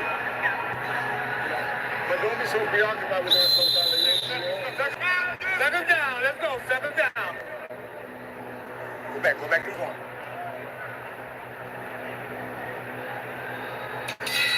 Bell round number 2 again. 2-minute rounds in the female division, so you can expect to see action pick up in a hurry. And already they're meet in the center of the ring, and it's Green establishing the jab. But here comes Watpool trying to get close, and this is what Watpool has to do according to the strategy of Franchon Cruz Dessert. Yes, Watpool definitely has to push the issue, get close to her, get out of that danger zone she's in, stand on the outside. That's her best way of winning. Just going off the jab and then doing combinations off that, and just keep staying resilient and keep with her opponent being a lot stronger. And speaking of cool, beautiful like combo, that. and boy did Watpool feel that shot, yet she's still standing, but that was a flush right hand through the guard by Green. If you stay outside like that, you're going to allow Green to continue to land big shots like that. You got to close the gap, get close to her. You can't let her pick you apart on the outside. And Watpool is indeed trying to do just that, Amir. Yeah. There's no fear when your first, world championship fight. This is what you've worked to get to, and despite maybe a lack of experience, that Green has, this is something that Watpool has earned, and yet Green is earning Watpool's respect with the jab. Yeah, but Watpool stays right here where she is. She's in a bad Yeah, place. I was going to say squaring up right in front of a knockout that's like Green. And not going close to her. You got to smother that power. And again, it wasn't the most aesthetically pleasing. Great right hand. Green. Great right hand. It was flush. No punch. I got it. No punch. Now, Green still maintains, and after watching it, another good right hand indeed. Green has been down. It should have been ruled a slip in her career, but I mean, Watpool is trying to let it whip, as it were. The whip. Right 1-2, Amir, from Green. So the action indeed picking again. Yeah, they're exchanging, man. As we expect, the women bring the smoke. You love to see it. And I love to see my friends from all the smoke in attendance tonight. You see Green, well, Watpool landed the right hand there, but then, Green landed the right hand right there. Oh, That was wow. a big hand by Green. Very right to pipe. That's why Watpool can't stay out there. Again, you see, line up the jab there with a big right hand, but you see the distance? Watpool to fight at a very, very bad distance right there. Good? Yeah. Showing her how to get in there. So that means you have to go to her. All right, take her to school right now. All right? Hold your right hand up. It's a little too low for me. You understand? Barry Porter, the trainer. It's a little too low for me. All right? No. You're doing fine. I want you to be first, okay? Be first. Taking a page out of Nature Boy Ric Flair's playbook, Roy. It's time to go to school for Shadeja Green, who has been able to keep Watpool at bay for the most part, but And we go into round 3, total punches through 4 minutes of action. That's 2 rounds for the females. Green, 17 of 69 for 25%. Watpool, 10 of 64, 16%. And Green coming in, landing the combinations and evacuating. Yeah, when Green can keep at his distance, Green is good. Nice job. So Watpool got to get closer and close the door. She can't stay out here at this distance. This is Green's distance.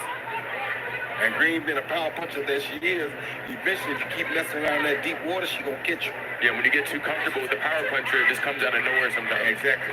Amir, we mentioned Cruz Dezern a few times, and she's a unified champion in this weight class. Oh, right. Good shot by Watpool. Another great That hurdle. Yeah, bringing the fight. Yeah, she's bringing it.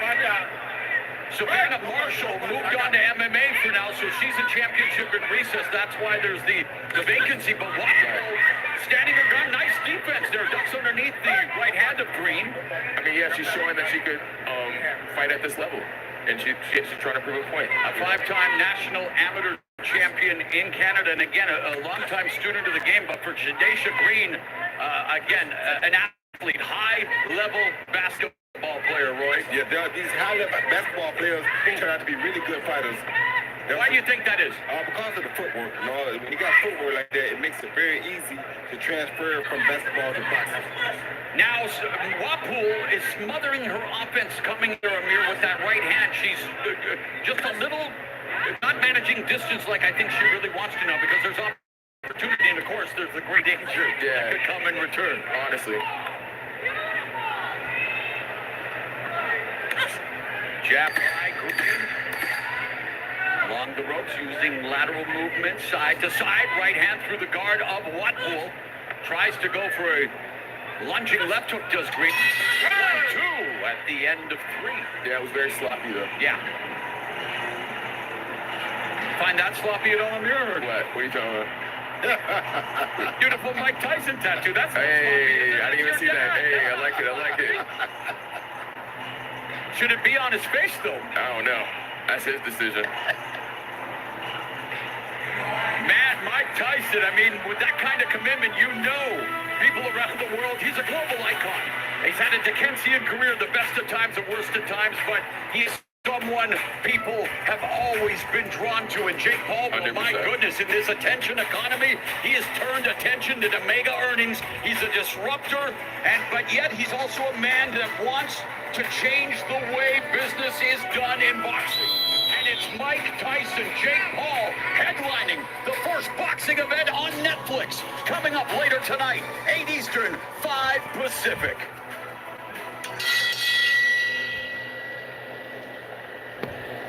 This is round 4, scheduled for 10 for a vacant 168-pound title. And let's bring in our unofficial score rules expert, Sean Wheelock.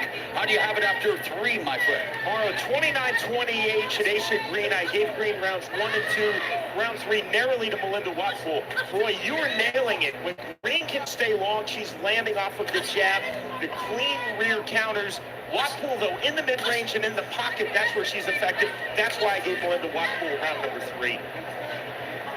Watpool got to not be afraid to take the risk and just go ahead and go in there. Because if you keep staying outside like this, you're going to get caught anyway eventually. So go ahead and take your shots. Go ahead and make it ugly. That's the only chance you got. Yeah, I was going to say that's her only chance to bring the fight to her, get closer to her while she's fighting. Don't give her too much room. You're not going to outbox Jadesha Green. Not at all.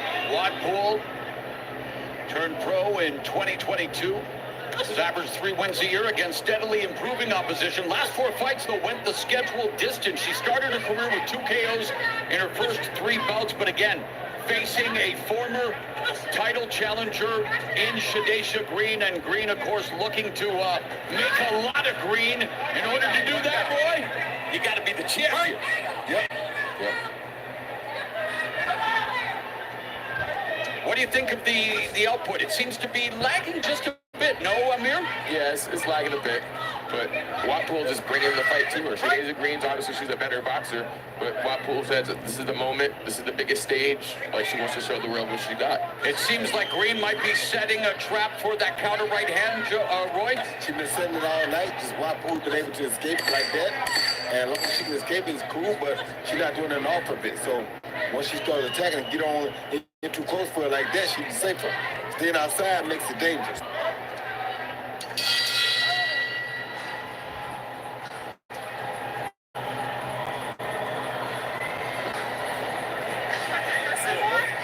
very nice. You're doing good, man. When she inside holding, touch with that.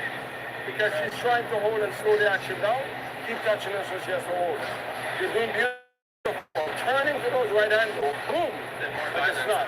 Yeah, we need to whip, right? But just keep the way you're doing. Keep turning. And sometimes from here to here, to here, to here. But I'm just saying this fast. Yeah. Make her life easy, okay? She's frustrating. Just keep doing what you're doing. I'm going to keep pressuring her, keep pressuring her. It's hard for people to win by going on back foot. Keep on the back foot all night. Right? And you see those right hand. Don't get lazy with them. Boom, boom. Well, everyone is watching around the world, and I need to give a shout out to my my compadre Brian Custer with the PBC and of course Showtime Championship Boxing, who lets me know that the sweet Terminator Green trains at his gym in Oakland, New Jersey, and of course Barry Porter, the father of boxer Kendall Holt. Yep. Barry Porter's a good trainer. It's nice to have friends contribute. Yes, very good friend. Round 5 now, scheduled for 10 for the vacant 168-pound division crown. Watpool doing exactly what she needs to do, Amir, but it doesn't look like she is able to hurt Green. Yeah, Green is strong. She's bigger. And then she's going to be able to take those punches. Plus, she has the advantage of skill. Her only way, like me and Roy were saying, is for Watpool to bring the fight close to her and fight on the inside. But she might get caught with something crazy if she does. So it's always a risk. It's a risk. That's the only chance for Watpool to get inside there and go long off. Yeah. She don't get inside, she definitely going to get caught. Yeah, If inside makes it ugly, she has less chance of getting caught. Yep.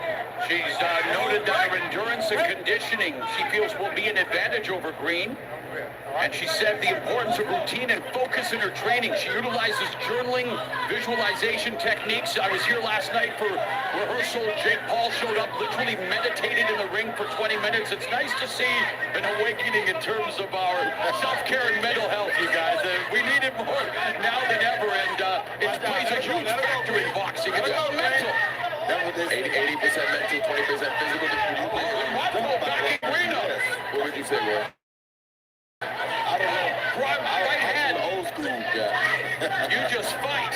Exactly. Oh, good shot. Good shot by Watpool, then Green comes back with a right hand, and Watpool definitely wants the Cruz Dessert fight because she's doing what Cruz Dessert did to try to slow down Green.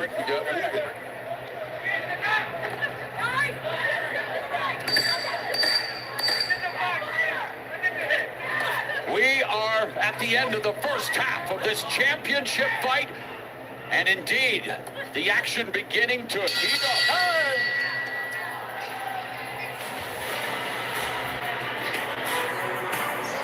So as we look at the Dallas skyline, Jake Paul meets Mike Tyson in a unique encounter at heavyweight. It will be an officially sanctioned fight here in Texas later tonight on Netflix. Katie Taylor defends the undisputed 140-pound crown against unified featherweight champion Amanda Serrano. It's a rematch of the greatest women's boxing match ever to become a two-division undisputed champion.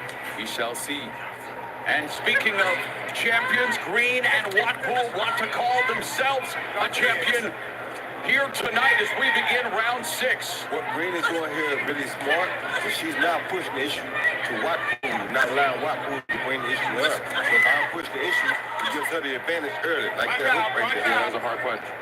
Watpool in the purple with the black trim, Green in the black with white trim. And Green lands a beautiful right hand. There's the jab from Watpool, but Watpool is squaring up in front of someone like Green, and she just felt the power right there. She did. 100%. Like I said, Green pushed the issue because she's the bigger fighter. She's pushed the issue, which is very smart on her behalf. There's a right hand, a clubbing right hand that moved Watpool and Green. Now you guys are picking up momentum. She may be turning Green and getting ready to Hulk smash Watpool. Watpool don't want to see this.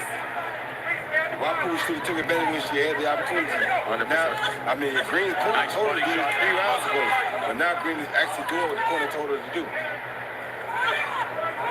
Got an old friend of mine, Al Cole, over there in that corner, helping Porter with Green, so that's a beautiful thing to see. Referee just...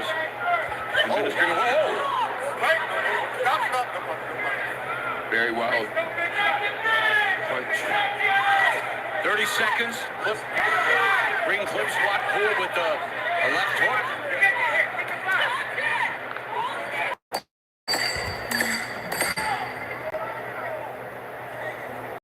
A back foot, and Green just missed with a sweeping left hook and then threw the a couple of right.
カカロット、今日こそ貴様に勝つ。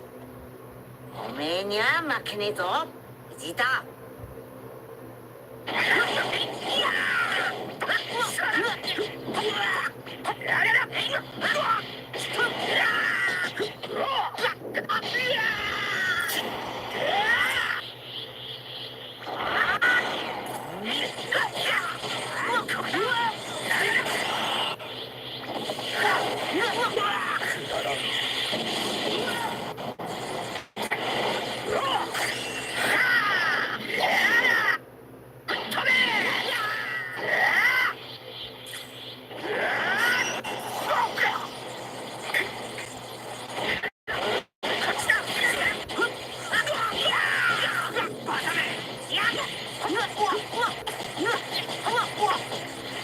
こいつが神の日を任す。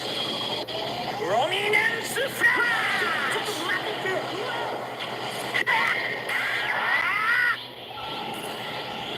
行くぞ。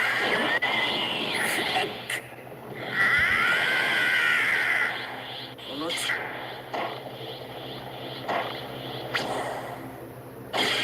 ジータ、オラたちもっともっと強くなれっぞ。当たり前だ。サイヤ人の強さに限界などあってたまるか。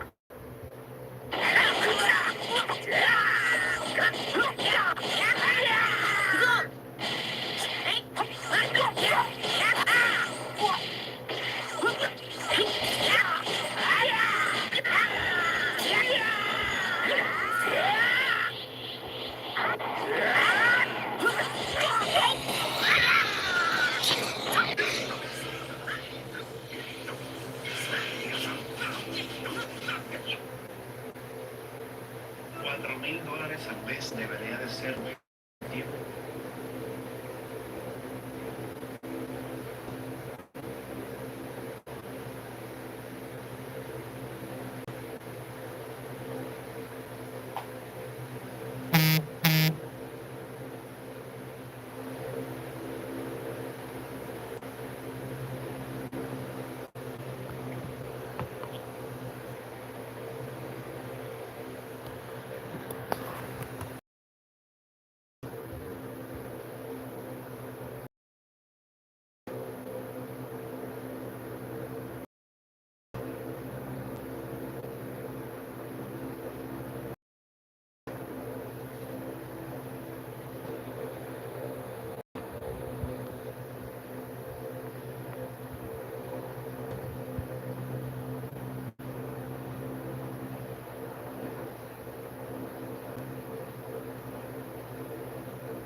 14-ounce gloves. Okay, it's 2 minutes.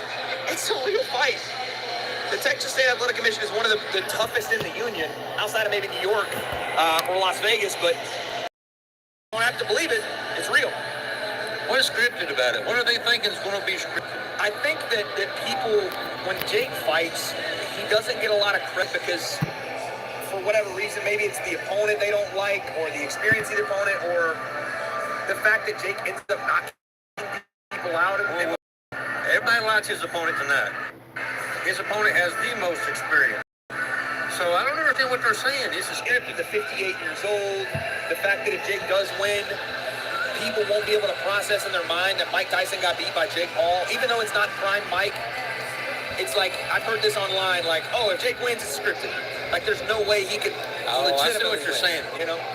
I think that, nobody made Tyson, nobody was holding him against his will, made him fight this fight. Right. Tyson won this fight just as bad as Jake Paul did. We got some nice lighting here. We got a little, a night vibe as we're about ready for our co-main event here. But yeah, Mike Tyson's not a guy you can really script. I mean, you've heard him act in any movie, you can tell he's coming off the cuff. Roy Jones has said multiple times that Mike Tyson's like a pit bull. He doesn't know how to play. He don't know how to play. So this is absolutely going to be one of the craziest things I've ever seen. But before we get there, we have the co-main event. It's about to happen right now. Katie Taylor, Amanda Serrano chat. We're not going to be able to do a poll on this one, but I want to hear, or I want to see a 1 or a 2. Type 1 if you think Amanda Serrano is about to win this fight. Type 2 if you think Katie Taylor is about to win this fight. Because as she makes her way to the ring right now, my dad's typing 2. Amanda the Real Deal Serrano, representing Carolina, Puerto Rico, making her way in. A little bit split. Oh, that's good. A little bit split, which again, you kind of expected this fight. Evidently, they know a lot more about these 2 female boxers than I do. A lot of people, I mean, look at this arena on their feet for this fight. People love this matchup. The best you can make in women's boxing. And Amanda Serrano walking down through the Dallas Cowboy cheerleaders. This fight will not only change women's boxing for the opportunities, for the championships, for the legacy, but for the money involved. Amanda Serrano and Katie Taylor are making, I think, 2 of the biggest purses in women's boxing's history tonight. I'd say you're right, Wade, on that right there. They will be the 2 richest women's boxers of all time, I think, for one fight tonight. Go ahead, put you one in there. Go ahead. I hate to do that in front of the camera. I mean, it's not politically correct. I don't think anybody's scared. Or something you shouldn't do. So I may stand up here a little bit and stretch my legs. Go ahead. Let me get my wire up in my wire holder. There you go. Oh, and if too many people see me, I may get thrown out of here. You'll be all right. So, as we get into this co-main event, I know, I saw him earlier, yeah. My dad saw Shaq over there. We have anticipation at a fever pitch. A moment we won't soon forget. Amanda Serrano makes her way into the ring for this star-studded rematch. Hey, I used to think that Gronk was a big dude. He is. He's lost some weight. He's a big dude next to Shaq. Oh, yeah, absolutely. I'm sitting here looking at the Shaq is a big dude. Crazy. How tall is he, Wade? About 7'1". That is amazing. I think he was taller back in his day, 7'2". You know, that's one of those guys right there. That's one of those athletes that could have played any sport he wanted. It's a biggie. In his prime, he was so shredded and athletic. Yeah, Shaq would have been a beast at a lot of things. If I'm not mistaken, yeah, that's an LSU boy right there. That is. LSU Tigers, go Tigers. That's Ed Orgeron, go Tigers. Yeah, sound just like it. I remember him when he played for LSU. Shaq Man, he was awesome. Put his armpits in the rim, man. He was just a nasty, nasty center back in his day. But yeah, Shaq is over here taking pictures with the fans. I see Michael Rubin, who you won't know, but he's a very rich individual, standing next to Rob Gronkowski. That's insane. But I see that guy. we have to get to our other half of the co-main event, who did beat Amanda Serrano, and a lot of people are forgetting that and looking to just act as though this is going to be Amanda Serrano's fight to win. I don't know if that's necessarily the case. I am going to go ahead and pick Katie Taylor as well. And that might be the way first. There's Anderson Silva. Right there, off camera.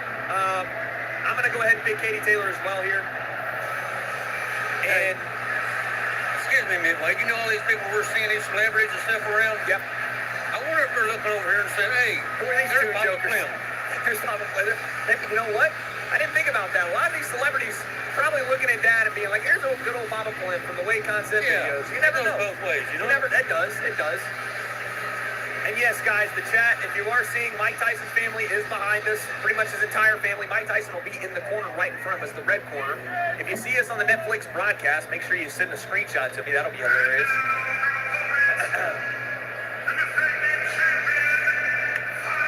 All right. Here we go. Golly, these women right here are chiseled. Oh, my goodness. Katie Taylor making her way to the ring.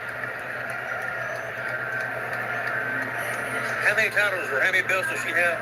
She holds the undisputed super lightweight championship, which means I think we're in the 4-belt era. So four belts. Remember yesterday they was holding five? them all up? I think it was 5. I counted 5 yesterday. And I forget What how many 2 gold belts medals. count as 1, I'm pretty sure. The belt system's all jacked. Okay. Yes, Amanda and I are buddies, and I root for Amanda. I want Amanda to win. I am as an analyst saying I think Katie Taylor will win. If I'm picking who I want to win, is of course Amanda Serrano, okay? Serrano. But I do think Katie Taylor will win this fight. You and Amanda are buddies? Yeah, I know her. That's cool. Yeah. I think besides you, the only person I've ever seen in person was Shaquille. I seen him back at home one time, remember? Oh, yeah. He was hanging out there in Myrtle or something. Yep. Oh, somebody's wanting you to look at your phone. Who is? Somebody in our family. How do you know that? Because I got a text earlier. Try not to be on it too long, but yes. Katie Taylor making her way to the ring. Grayson. And in an arena filled to the brim, attention at a fever pitch. Ladies and gentlemen, this right here, well, I'm starting to get fired up, Wig. It's going to be one of those things you don't want to miss. And there's the belts as you see them glistening behind Katie Taylor as she makes her walk down the long ramp. That ramp is pretty long. It is long. Look at that. 1, 2, 3, 4, 5. So she holds the WBA, WBC, WBO Ring Magazine? Or no, not Ring Magazine. Maybe Ring Magazine and Lineal belts. And how many gold medals did they say she had? She was the inaugural women's gold medalist in the Olympics in 2012. She's the reason for women's boxing in the Olympics, really. Yeah, I remember him saying that. One of the most, if not the most accomplished women's boxer of all time. They call her the GOAT already. With this win, she'd probably solidify that. Right. Boy, it's loud up in here now. I'm telling you, I was going to say, you want to hear it? Just give that a little peek. I know all the people that hear it. Baba Blim, I want you to hear this. We have had 1 million people vote on our poll here live on the stream, or I would say close to 1 million. We're at 900,000. Yes. Can we get to 1 million before the main event? I challenge you, chat. We can. Let's get to 1 million votes in this live stream before we end up saying goodbye in about an hour and a half's time. Insane. Insane. Ah, baby. Here we go. Here we go. The WBA, the WBB, the WBC, the WBF, the WBE, the WBF. Yeah. Said it twice. But yes, a lot of WBs.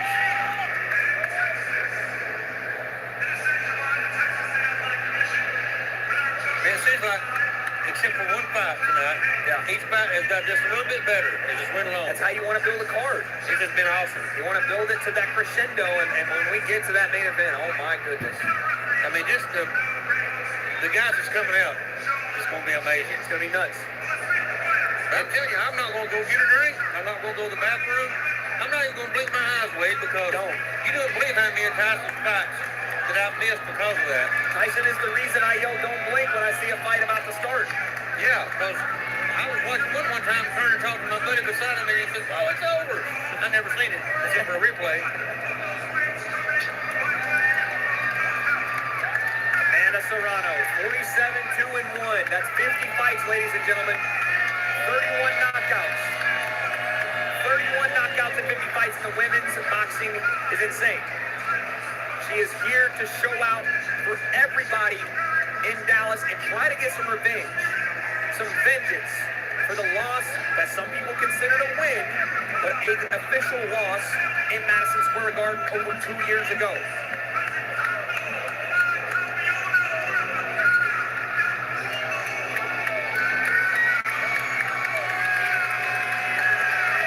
Wow.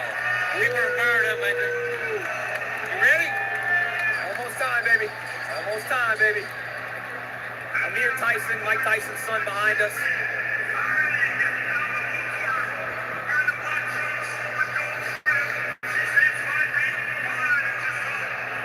Look at how shredded Katie Taylor is right now. Absolutely shredded. We're going to tweet right now. Wait, you are a manly man. What's that about you? Would you get in the ring with one of them girls? Heck no. I moved around with Amanda Serrano before in the ring, and that You wouldn't terrified get in the ring with one of them girls? Heck no. Wait, it's a girl. Those aren't girls, those are women, and they are dangerous women in Ask there. me if I'd get in there. Would you? Absolutely not. Shoot, no. Heck no, we're not getting in there. Hey, I know my limits. They give you a 3-piece and a soda, and you didn't even show up to Bojangles. That's how, heck no. We ain't doing none of that. No chance. I ain't that dumb. Heck no. And it's not because I'm 57. It's I because ain't they never are been able to get in the ring with something like that. Yeah. Listen to that crowd, man. Wait, look over here on this side, on my side. At the bleachers, all the way to the ceiling. It's Unbelievable. packed. I mean, if you had to give a guess, I mean, this is what a football arena holds. But what about all the seats on the floor? If you had to guess, how many people? They saying close to 70,000 people in the building tonight. What does it hold just in the bleachers? I'm not exactly sure. I think it's an 80,000 capacity arena. I don't see how it's more than that. But we're probably we're either getting close or going to get close to that max number. Here we go. We have our round timer ready, gentlemen, correct? We are ready to go with our first round. Remember, we're only going 10 rounds, 2 minutes each. Oh, yeah, that's right. So it's going to be quick rounds. So here we go, round 1. Oh, they're already starting. And they have fought before. They have fought before. They're doing the same as about everybody else right now. It looks to me like they're filling each other out. This fight is so precise, so technical that you don't want to miss a second of it, because at any point they're going to get down and start throwing heavy combinations. Katie Taylor with a nice right hand with her head off the center line there. Serrano sees it, no damage taken. Here, pull that away from your mouth just a little bit. I can hear you breathing. There you go. Good Lord. Hey, I'm getting fired up. Oh, Serrano with a big left hand. Uh-oh. A big left hand from Amanda Serrano in the corner. She tags Katie Taylor, and Katie Taylor did not take that shot well at all. That was a big-time shot. Yeah, I think she either slipped or she stumbled her for a minute. And Taylor looks to throw a flurry combination there. And Serrano walking forward that southpaw stance. Looks to throw a left hand there, no dice. Combination pushes Katie Taylor into the corner, and Taylor escapes. But I think that she might have got caught with something special there in that first couple of seconds from Amanda Serrano. She stung her with a left hand. And now Serrano backing Taylor up into the corner. Nice counter right hand from Katie Taylor. Hey, wait, is there a big difference in age here? Not actually, no. The experience a little different, but not too much. Oh, big left hand there from Amanda Serrano. And Serrano on the front foot. Yeah. Quick rounds. I'm going to be honest, this is Amanda Serrano. Big time left hand, Amanda Serrano. She hurt her. Again. Huge shot, left hand again. She's hanging Oh, my on. goodness. She's hanging on. Huge round and what an end to the first round as Amanda Serrano is packing. Look at her. Huge power.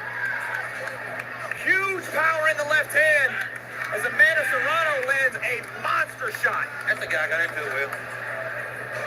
We're all good. What a punch to end the round. I have not seen power like that from Amanda Serrano in a very long time. Really, since the Katie Taylor fight, number one. Look at this shot again, Dad. I think she's going to have her first knockout right here on this fight. Huge left hand. And then another follow-up here. Double jab. Bang. Left hand on the button. Hey, I felt that one. Katie Taylor was hurt badly. Huge left hand. And I'm telling you something. The fact that she's found a home for that quickly, and that Katie Taylor has not seen the left hand multiple times, is a bad omen going forward here. Chat, just rock with me. We got it for you guys. Round number 2. 2-minute rounds. If Netflix is messing up, we're not gonna be, man. We're gonna be here locked in for you guys. So just tune in and listen.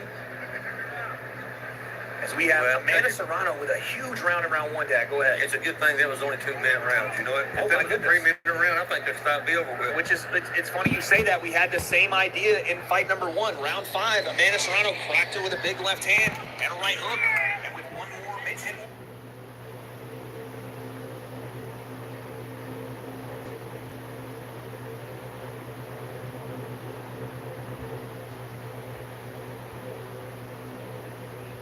He seems a little fatigued right now, but it's not that he kind of lay down. Talk about the mentality of entering the ring with like 16, or sorry, excuse me, here 17 and over, being an undefeated fighter like you were for the majority of your career, Roy. What's the mentality like? The mentality is you don't want to give it up, but what I'm trying to say is that Casablanca has that same mentality. Casablanca is 14 of them. Yeah, and he's maybe put a definitive statement on this round. Yeah, he didn't come from Italy to lay down. He's gonna give it his all, you know. Look at him, look at him. He did confidence, look at him. He's talking to him too. You see that right? He's talking to him too. The bravado of Armando Casamonica. All right, how are you?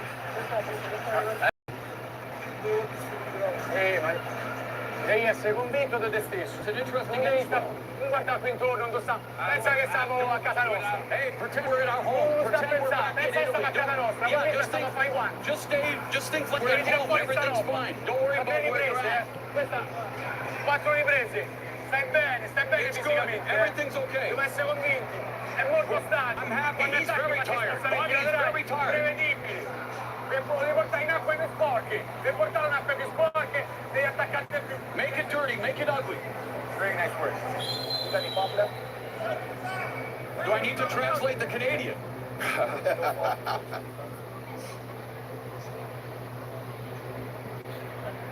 Good. Let's go, box.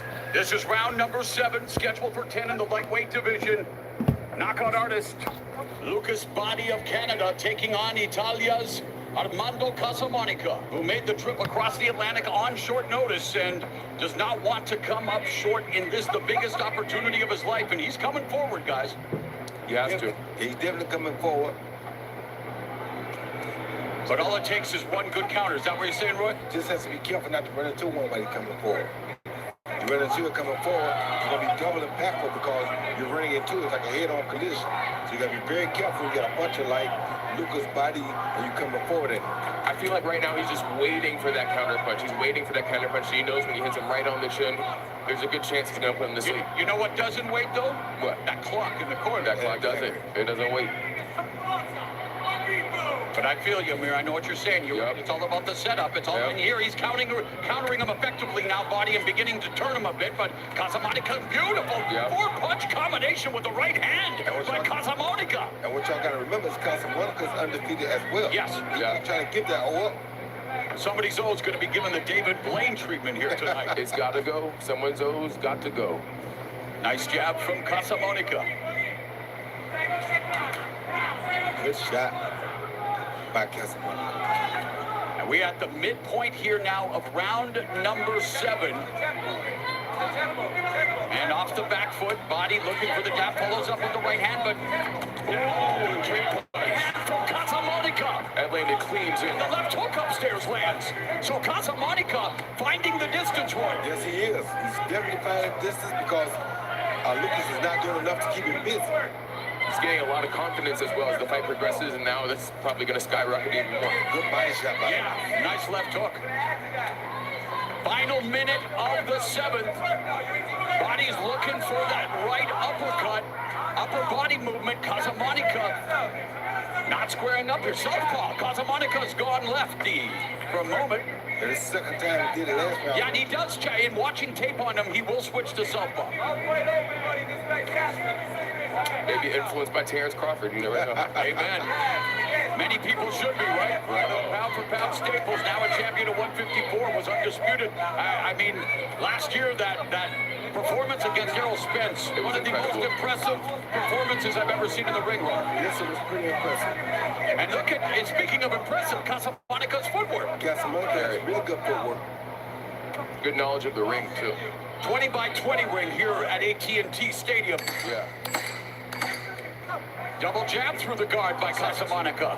He feels like he winning this round, and he's not trying to give it back. That's why you see him moving like he's doing. He's in the corner, but stop. Oh.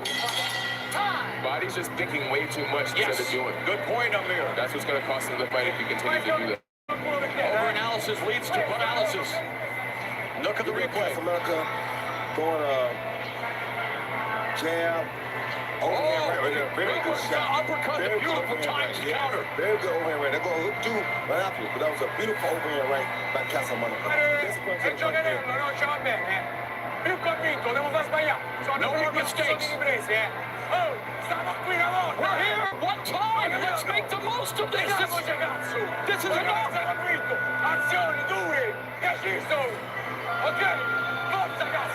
Come on, give us your strength, give us your all. We're going to do this. We came here to win.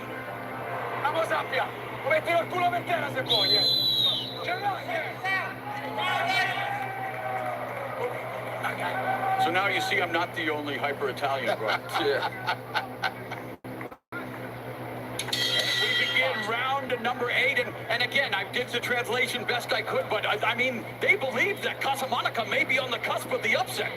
He's trying. I mean, he has the right idea, but you guys just stay busy. And why don't we bring in our unofficial scorer, rules expert Sean Wheelock? I mean, Sean, Casamonica's on the come-up. I agree, Mauro. I have this 4 rounds to 3, 67-66 Lucas Body, but I have given Armando Casamonica rounds 4, 6, and 7. As you've been saying on commentary, you see the Lucas Body after round number 3 has been sitting back, waiting for those hard counters. But meanwhile, Armando Casamonica. And as you were saying that, Sean, and Amir, you reacted some good counter work to the body by body. Yeah, he's hitting him in the head, body, everything. If he continues to fight like this, based off Sean's scorecard, he can win the fight. So the trainer knows this is your biggest opportunity, the biggest stage boxing's ever had. Let's bring it. Why? I mean, and again, watching body, he does bring it. Why? What is it that's keeping him from pulling the trigger as much as he'd like to right now, Roy? He's not as open. What's his name? Casamonica. Casamonica is not as open as it looks like he is. He has high guard. The high guard is not encouraging to a guy like Lucas Body, who's a big puncher. No risk, no reward. Exactly. Minute and a half left in the 8th round. Don't push. Mark Colloy, veteran referee, maintaining law and order, and has had a pretty easy go of it. These two pros doing their best to give the fans a display of their skills. in the sweet and savage science. And this is what I like to teach fighters. I said, don't show a guy your face sometimes. He won't punch. Casablanca is not showing body the face. So body ain't punching much. Right. And Amir, again, I love those reactions, brother, because great uppercut hook combination. Closer. It was 2 punches, but there were 4 punches to that too. That's one more. And Casablanca's putting together some nice combinations. Yes, he is. He throwing 4 and 5 punches to Lucas's 2. Who does he think he is? David Benavidez? See that? Oh, good. He's sitting down on these shots now. Yep. Curling behind the guard of body.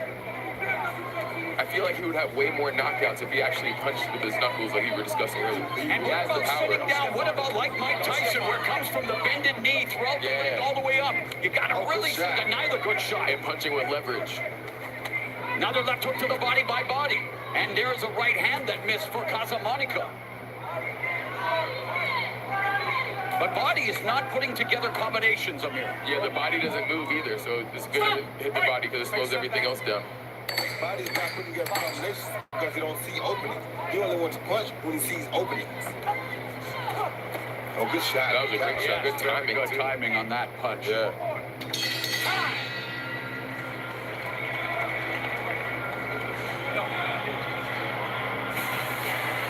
A new wave of fighter. Jake Paul's building a career defined by fierce ambition and unfiltered confidence. But man, from the streets to the ring, Mike Tyson's rise to dominance is a story of raw talent, relentless determination, and a fearsome legacy that still echoes through the boxing world. And yeah, they will meet 8 rounds. The rules have been tweaked, 8 rounds, 2-minute rounds. But what will happen when Jake Paul steps into the ring with his dad's favorite fighter, Mike Tyson? Each of them have, of course, predicted the knockout. And for boxing viewers, well, they are waiting with bated breath for what should be an electrifying rematch of the greatest female boxing match in history. Katie Taylor, Amanda Serrano 2. Serrano looking to even the score. Taylor looking to defend the undisputed 140-pound title. The penultimate round, round 9, and power punches through 8. For body, 51 of 154 for 33%. For Casablanca, 56 of 186 for 30%. So, Casablanca's landed more. Body has been more efficient. And probably more effective. Yeah, definitely more effective. But Casablanca, he's fighting a smart fight. You know, he keeps on coming forward. He's like resilient. Oh, just go great rib shot. A very smart fight. Yeah. Ooh.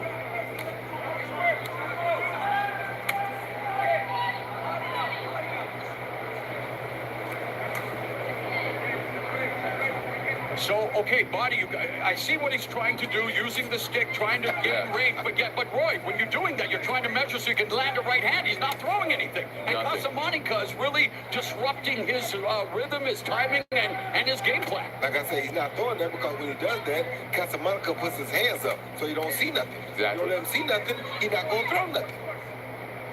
Amir, what does Body have to do to try to just find a way to get some sustained offense? Because he's being countered effectively as well. And he's usually the guy to do that. Right. When it's the 9th and 10th round, when it's the last 2 rounds, like you have to do whatever to win. If it's close, you have to start throwing punches. You have to be a little riskier, but you still gotta be smart.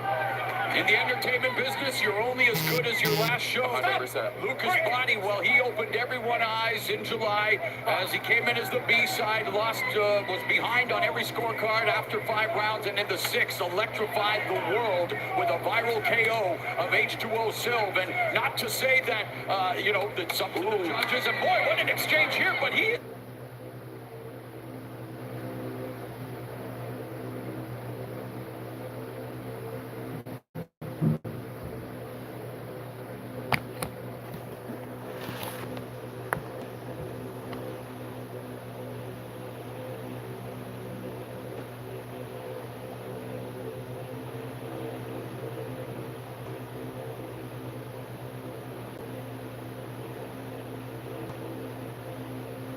Tarjeta física entronada. Pasa con confianza.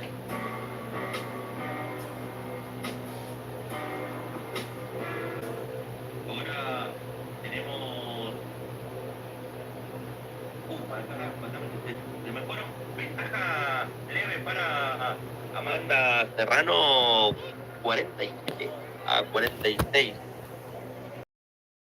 Mierda, comentarista, no se me pierda, que todavía falta. Lleva buscando Serrano, leyenda zurda arriba, la recibió Katy Taylor, después con un cross a la izquierda, caminando sobre el rincón rojo ahora a la derecha y muy molesta, extremadamente molesta Amanda Serrano con ese corte sobre el párpado de su ojo derecho, termina parando el combate hasta que sea atendida Amanda Serrano. Ay, ay, ay, te digo, el médico toma la decisión, me parece que estaría acertado, porque el corte es en un sector donde es muy difícil poder parar el sangrado, que es en el párpado. Ay, mirá vos ese corte. Es un agujero que tiene, sí, entre la ceja y el párpado. Yo te digo, si el árbitro decide que la para, es lo más lógico, porque inclusive estaba muy molesta Amanda Serrano, se tocaba, caía a chorros la sangre para graficar lo que estaba sucediendo. Dice que está ok la boricua, guapa, seguramente va a ir a buscar, porque ¿sabe qué? Tiene una desventaja en ese corte. Así es, sí, es muy grande el corte, sangra un montón, la atendieron recién y ya le vuelve a caer la sangre por la mejilla derecha, aún así insiste, va y pone,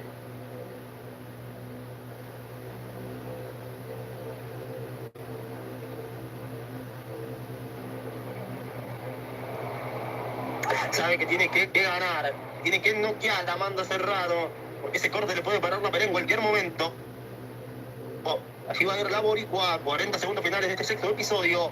Intenta con la derecha, después quería con la zurda cruzada, recibe ahora el embate de Katy Taylor, se cruzaron contra el ensogado, sale Amanda Serrano, lo encuentra con una derecha Katy Taylor en formato de cross.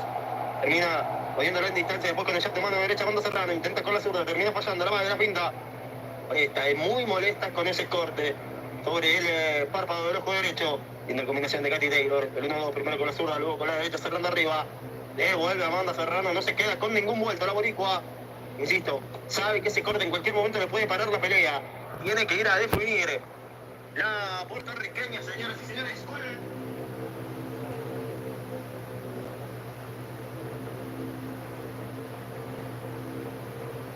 Bruna, você foi a nossa última ganhadora e faltando menos de 1 minuto no cronômetro.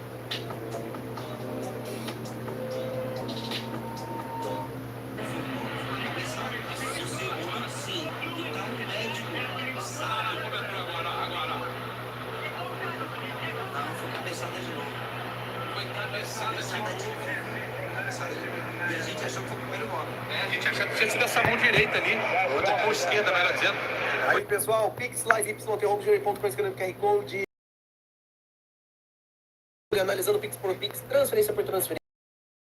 Tem um valor de R$50, vai levar 2 mil no Pix. Quem realmente faz não é diferente. Eu quero agradecer a todo mundo que está se inscrevendo, deixando seu like. Não é obrigatório o seu depósito. Deposite se você quiser. Se você quer assistir em Full HD em tela reta, pessoal, o link no bate-papo está aí. Você assina por R$19,90. Você tem acesso aí ao UFC, Canal Combate, Fight Music Show. E esses aí, pessoal, essas lutas de fora, tá? Que a gente transmite lá. Tem replay das outras lutas passadas famosas. Então, pessoal, R$19,90 você assiste o aplicativo em tela reta, sem propaganda. E se você pagar R$38,90, você tem acesso aí, pessoal, por um ano. O link tá no bate-papo, só você dar uma olhadinha depois, tá? O Pedro Henrique foi pago aí tudo certinho, de 5 vagas, 4 vagas, agora disponíveis. Acertou 2 em sequência na cabeça da Serrano e vai escorrendo do meu lado. Você vê como o poste dificulta a visão de um lutador, de uma lutadora. Estamos no 7º round. Dessa curta distância vai pegando forte Katy Taylor. Cara, que leoa, que guerreira é a Serrano. E a Katy Taylor não foge da luta não, hein? Luta muito parelho. Trabalhou com um gancho agora. A Serrano tentou direto, vem pro cruzado de esquerda. Pegou na ponta de queixo cruzado. Também vai entrando cruzado da Katy Taylor. Trocação. As duas vão fazendo o público se levantar. Ai, de novo elas entregam tudo no ringue. upper de esquerda, Serrano. Olha o cruzado, depois entrou direto da Kate Taylor, também o upper da Serrano entrou. Cruzado de esquerda da Taylor. É muito golpe.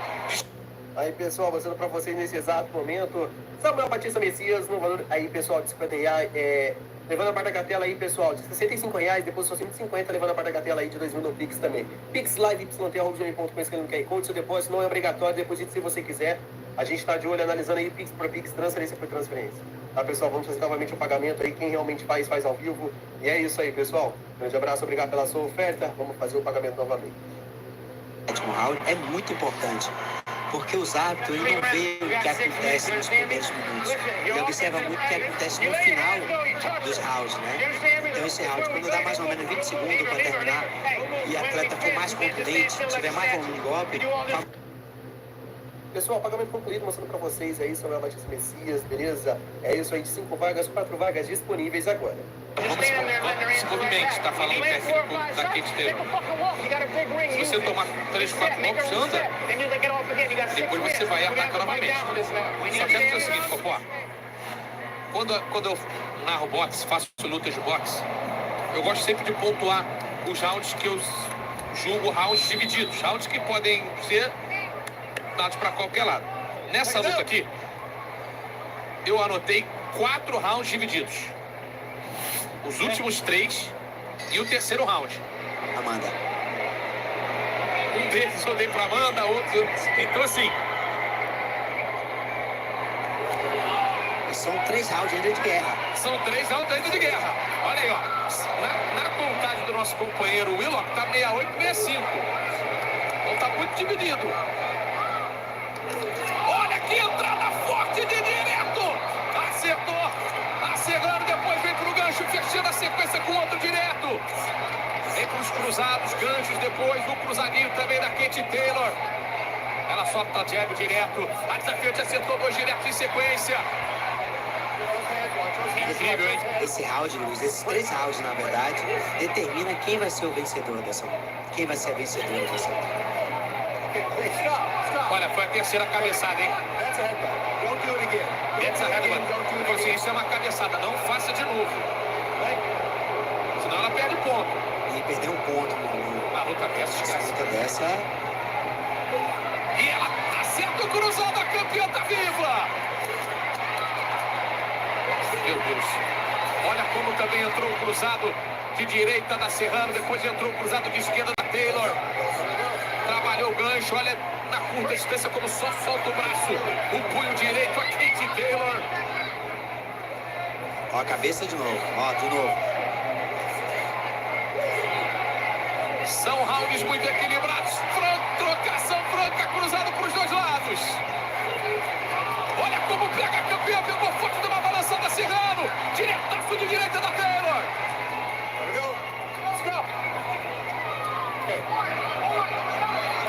Momento. Vai tirar o ponto. Perde um ponto, Kate Taylor. E nesse decorrer da luta, perder um ponto é perder o título mundial. Perde um ponto, Kate Taylor. Vou te falar. Posso falar, Popó?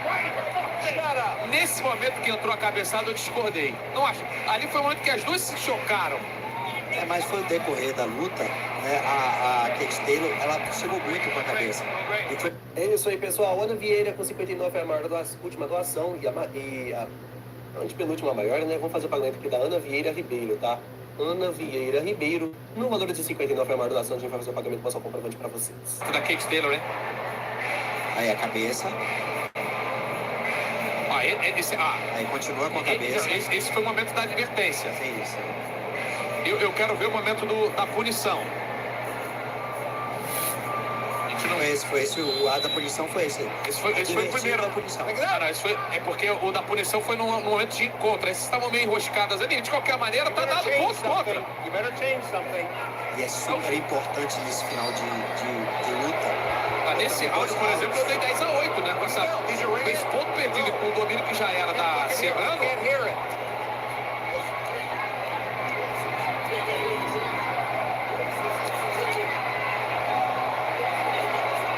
É isso aí, pessoal. Quem realmente está fazendo pagamento, a gente realmente faz Pix, não é obrigatório. Deposite quem quer uma doação, a gente está fazendo uma arrecadação para o final do ano que está chegando para ajudar diversas pessoas. Você pode fazer parte dessa corrente do bem. A gente não está prometendo ganhos lucrativos, realizações de bens ou algo parecido, tá? Aí o pagamento, Pix lá, y.com ou escaneando que aí. Grande abraço e obrigado a todo mundo. Daqui a pouquinho a gente volta com mais bonificação. Deus abençoe. Cabeça e mão. Chamou atenção na cabeça e mão. Primeiro chamado. Jordan, you just said Katie's so dirty. She's so dirty. She leads with her head, man. She's such a E aí nice o pessoal tá person dizendo que a outside. Katie Taylor joga sujo, né? A lot of her opponents have Cabeça. been cut, head-butted. She leads with her head, man. That's her best attribute. How concerned are you with the cut? It's bad. You know, it O impacts técnico tá dizendo que ela ganha juntos porque ela corta a cabeça do o rosto das adversárias com a cabeça. It's fucking head-butting the hole. That's why she got a point taken off. How do you score right now? Right now, I believe we're ahead. I believe A luta é muito apertada. O técnico da Serrana acredita que tá na frente, mas eu vou te falar. Thank you, Jordan. Good luck. Pode ir pra qualquer lado. Entrou a mão direita da Katie Taylor. Vem a resposta da Serrana. Diretaço da Taylor. Diretaço cruzado também pegou. Uma performance que entra para a história das duas de novo.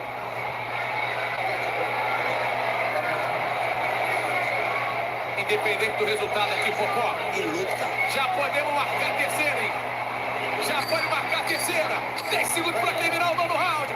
Ô, Gizão, vamos lutar, Gizão. Tem 10 segundos.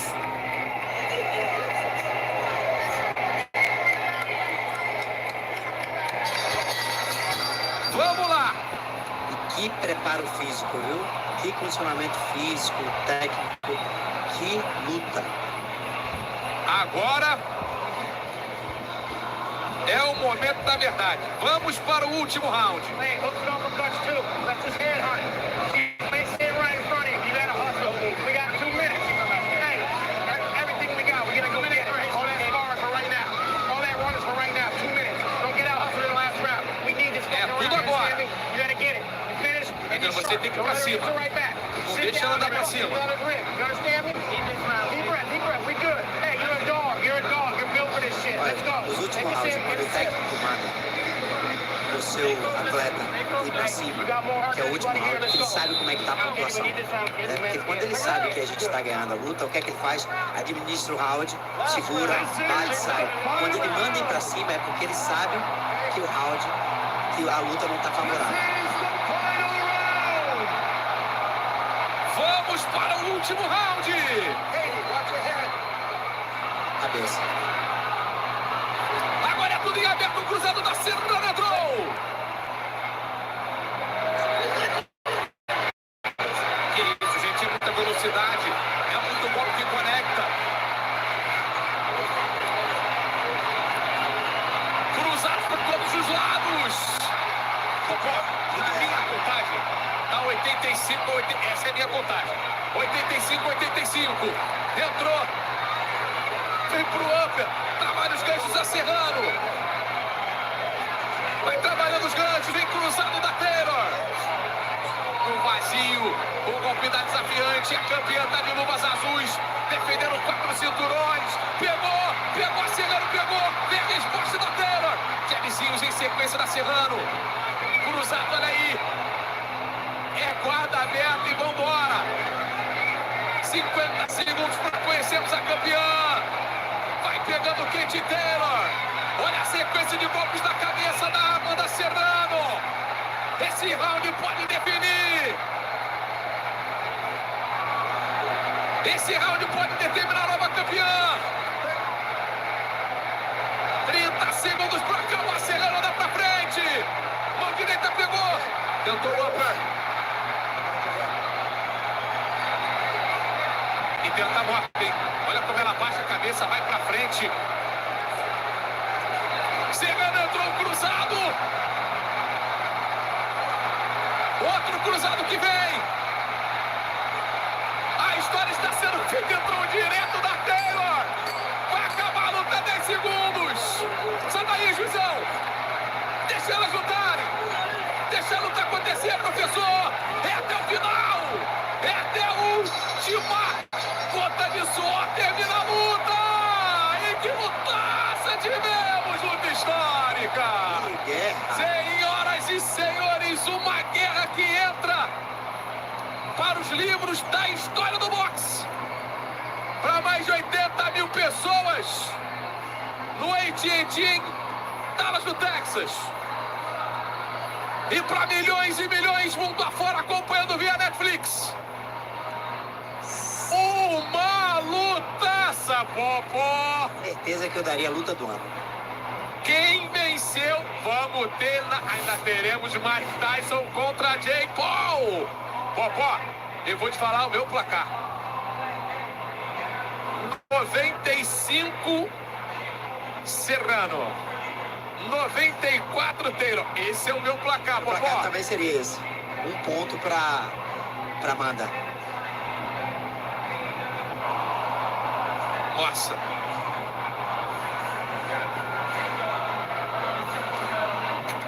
Andenu. Andenu? Agora acertei. Será? Agora acertei. Race 2, Andenu. Gente, que lutaça tivemos. E o ponto que perdeu a Katie Taylor pode ter sido decisivo, hein? Sim, com certeza. Que ganhou 2 últimos rounds, né? Olha aí. Olha, essa é a marcação do nosso companheiro nos Estados Unidos. 96-93. Deixa eu ver o que eu dei de round diferente dele. Round 6 eu pontuei 10-9 para Taylor. Round 5 eu pontuei 10-9 para Taylor. Ele pontuou empate. No 8º round eu pontuei 10-8 para Serrano. E esse último round eu pontuei Serrano. Cara, assim, é difícil. É porque também nos 3 primeiros deu para Serrano. Eu dei 2 dos 3 primeiros para Serrano, mas... Eu daria 6-4. 6 rounds a 4. Agora está com o Jeremy Hayes, Nate Palmer e Jesse Reyes. Que guerra, viu? Sensacional. E vem aí Mike Tyson e Jake Paul. Acorda todo mundo, vai. Você que tá ligado com a gente, pessoal daqui a Brasil, em qualquer lugar do mundo inteiro, chama todo mundo. Cara, que lutaça.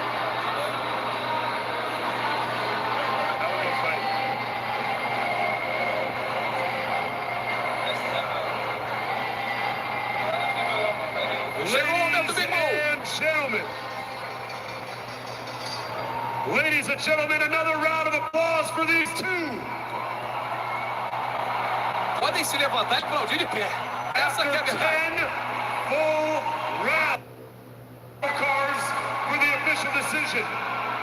All 3 judges the contest 95-94, declaring your winner by unanimous decision. And still,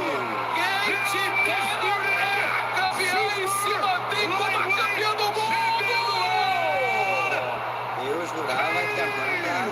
Katie Taylor, 95-94, ela mantém os 4 cinturões. Associação Mundial de Boxe, Conselho Mundial de Boxe, Federação Internacional.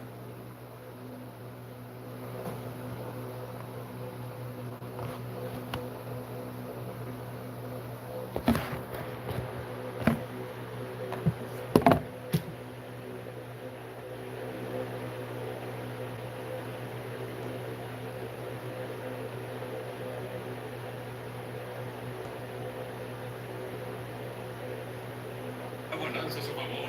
Tyson entró al cuadrilátero con el retador de peso pesado número 2 del Consejo Mundial de Boxeo, mientras que Fraser era clasificado como el...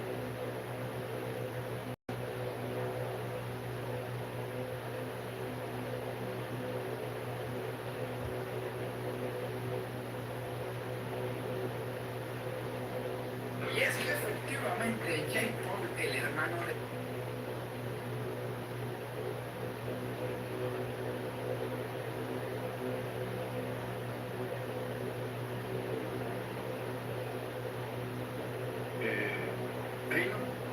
El tema es que es el estilo. Yo creo que marca mucho, me parece. Pero bueno, son detalles a debatir después, ¿no? Es que me parece que ahí está el tema. Y creo que en un momento tanto de la transmisión, yo en el comentario, y vos lo dijiste también en el farador del combate, tiene que empezar a tirar porque es algo que miden los jueces, que a uno le guste o no es otra cosa, pero lo ven los jueces y tienen ahí, y bueno, pasa lo que pasa, llegado el caso. Y bueno, tenemos la gente en la casaca Boxing Club VIP, el cual pueden ir cualquiera de ustedes si hacen la donación y se convierten en miembros de la casaca Boxing Club, diciendo, Serrano pegó más de 100 golpes más y perdió, decía Ricardo Monjarás. No puede ganarles no les puede ganar a la mafia. Miren, una cosa, si hubiese sido la mafia, tendría que haber ganado Serrano hoy, porque Serrano es de parte de MVP Promotion. Me dice que manda el video de Tyson. Ahí se lo voy a pasar al grupo. Ahí se lo paso al grupo. No, es tremendo. Fantástica pelea. Sí. Bueno, hay sitios de internet, por ejemplo, GB News, que ya ha subido el titular. GB News. La noticia de Chibi. Chibi es el otro, es el argentino. Yo digo el norteamericano. GB News dice: Breaking news, Katie Taylor beats Amanda Serrano after headbutt controversies of both fighters left bloodied and bruised. Katie Taylor derrotó a Amanda Serrano después de un cabezazo controversial, después que ambas boxeadoras terminaron golpeadas y sangrantes. Le ponemos también un poquito así de... Tremendo. De teatro, de voces y demás para paliar lo que es una pelea que no esperábamos ver, ¿no? La verdad es que a mí me deja un poco de bronca esto. No sé cómo estarán ustedes, amigos. Me gustaría verla de vuelta, la voy a ver de vuelta. Me gustó mejor lo que hizo Serrano en esta pelea comparándola con la primera. Hizo un mejor trabajo. El problema es que sufrió lo mismo que sufrió en la primera pelea también. O sea, que se vieron los mismos detalles. Y si la primera la ganó bien Katie Taylor, o no, depende de cómo la haya visto cada uno. Pero si viste ver a Taylor la primera pelea, es muy difícil que le dé la segunda si está haciendo casi lo mismo, a pesar de haber reparado en ciertos detalles. Ahora se viene, le decimos a la gente... Sí. Perdona que te interrumpa, pero me parece que es una cuestión también. ¿No será que el estilo, digamos, de Amanda Serrano no termina de convencer a buena parte de los jueces?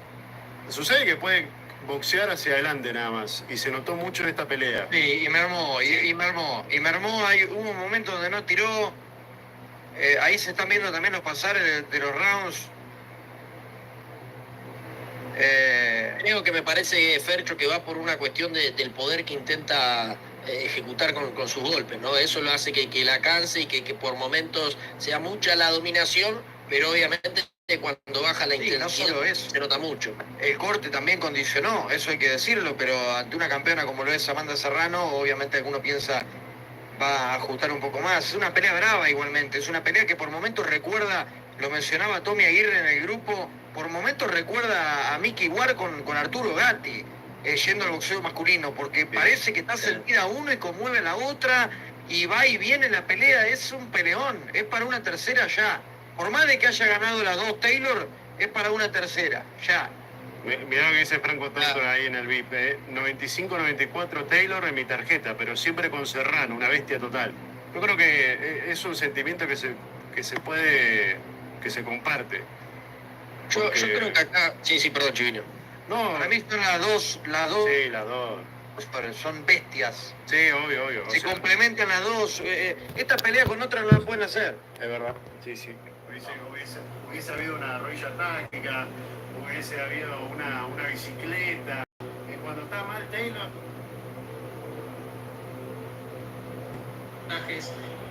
Y la gente nos acompaña en este momento.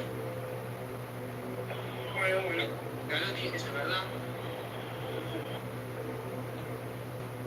La cosa no es si Taylor ganó o no, sino cómo lo hizo cada DSG, eso es muy importante. Porque pueden haber visto ganar a Taylor, pero cómo lo hizo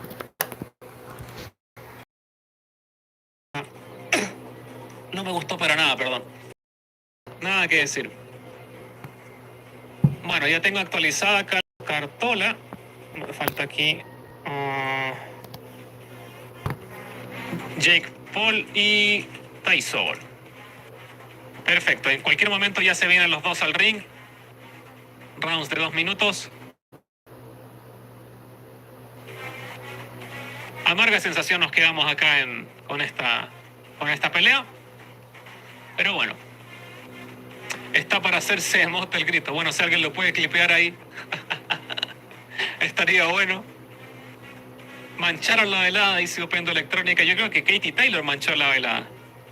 Katie Taylor más que nadie. Y el doctor, bueno, el doctor y el referee también. Los jueces creo que pudieron haber puntuado eso. Entra dentro de las posibilidades puntuar 95-94 Taylor. Pero el doctor y el referee, y obviamente Taylor, no tienen excusa de esto. No tienen excusa de esto. Taylor, nada que ver con la primera pelea entre las dos, dice acá Isaac. Warrington está orgulloso de Taylor, dice José Martínez. Sí, muy sucia la pelea. Gana Tyson, acá dice Luis Felipe Guamán Garzón. Bueno, finalicemos la encuesta ahí y vamos a encuestar nuevamente. Ya voy a sacar el comentario fijado porque ya es la hora. Así que muchas gracias, Andrés, ahí cuando tuviste la oportunidad de hacerlo. Se aprecia y vamos a iniciar la última encuesta de la jornada. ¿Quién gana hoy?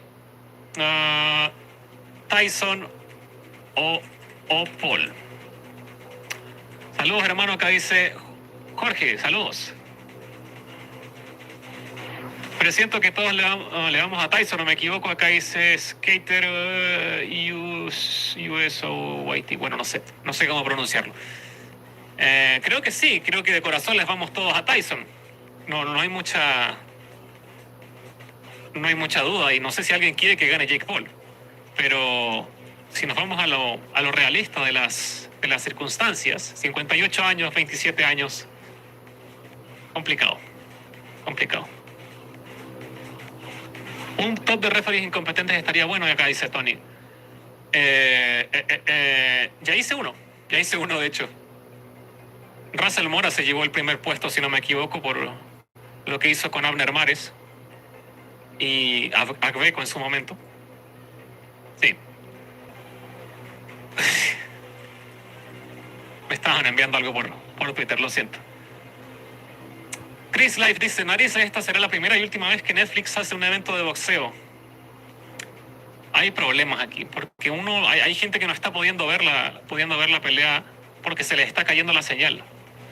Y por esa razón es posible que quizá no haya más eventos deportivos en Netflix, porque van a tener que recapacitar respecto a las transmisiones en vivo. Dirty Handsome dice, fue robo, no pude ver bien la pelea. No fue robo, pero Taylor peleó muy sucio y eso condicionó mucho la pelea para Serrano.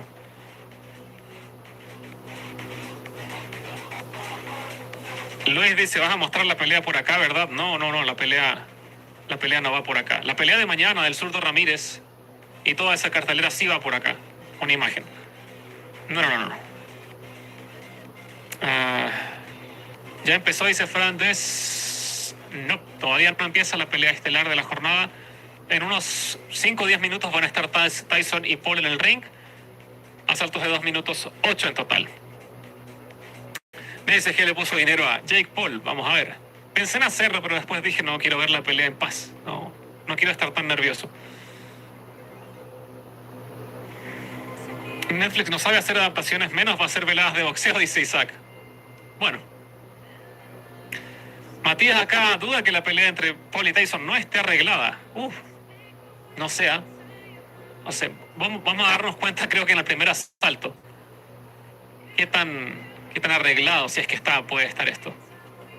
No lo sé. ¿Qué está mostrando ahora? Me pregunta Frandes. Era un video previo como típica promo de Tyson y Paul. Lo siguen mostrando. Así que supongo que después de esto ya van a anunciar a los boxeadores para que entren al ring y acabemos con esta este espectáculo circense de una vez. Desde Beto yo siento miedo de perderlo todo acá, dice Daya la estoy. Sí, con esa victoria ya te aseguraste por el año. Ya basta. A ver, la opinión honesta del doctor. Creo que hay dos variantes. Una es que será un combate arreglado, entre comillas, donde no se hacen daño de manera premeditada y con empate o victoria de Paul. Y dos, será una pelea real sin ningún tipo de marañas y allí veo a Paul ganando y con mucho dolor debo decir que muy probablemente Tyson termine en muy malas condiciones. Yo no descarto eso, la verdad. Que Tyson termine knockout fulminante. Me da miedo pensarlo, la verdad. Miedo genuino pensar algo así. Pero bueno.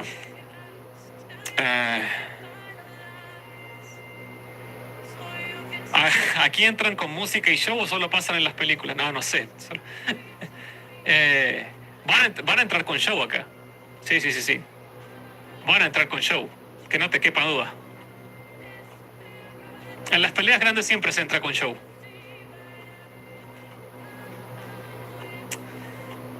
Bivol versus Fettere jubiló a Dai la Stoic, dice Raymond. Sí, se hizo millonario ese hombre con esa apuesta. Roberto dice que espera que Mike Tyson no haya olvidado sus shorts. Sí, ya está circulando esa imagen de Tyson con nada en el trasero prácticamente.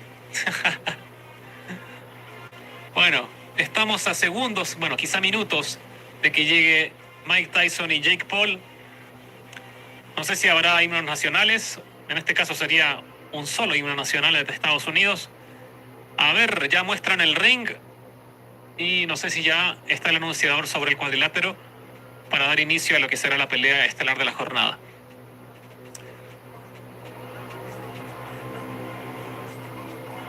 Me parece que la pelea sería igual que la última de Mayweather, dice Andrés. Vamos a ver.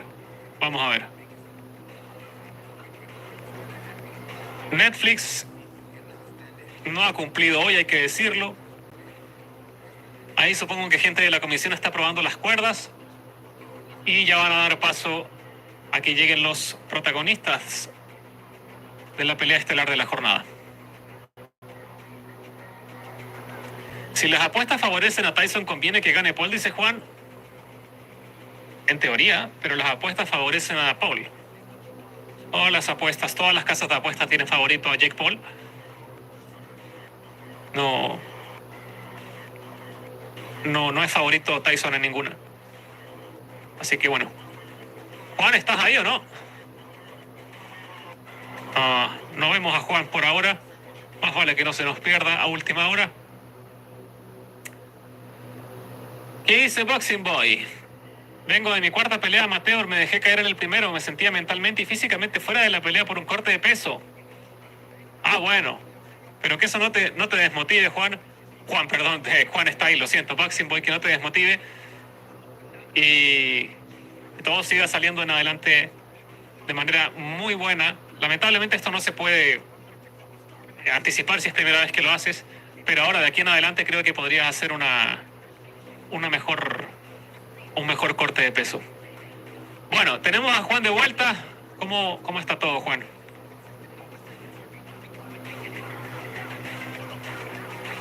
No está Juan por ahora, pero había aparecido, así que no se pierda el retorno de Juan.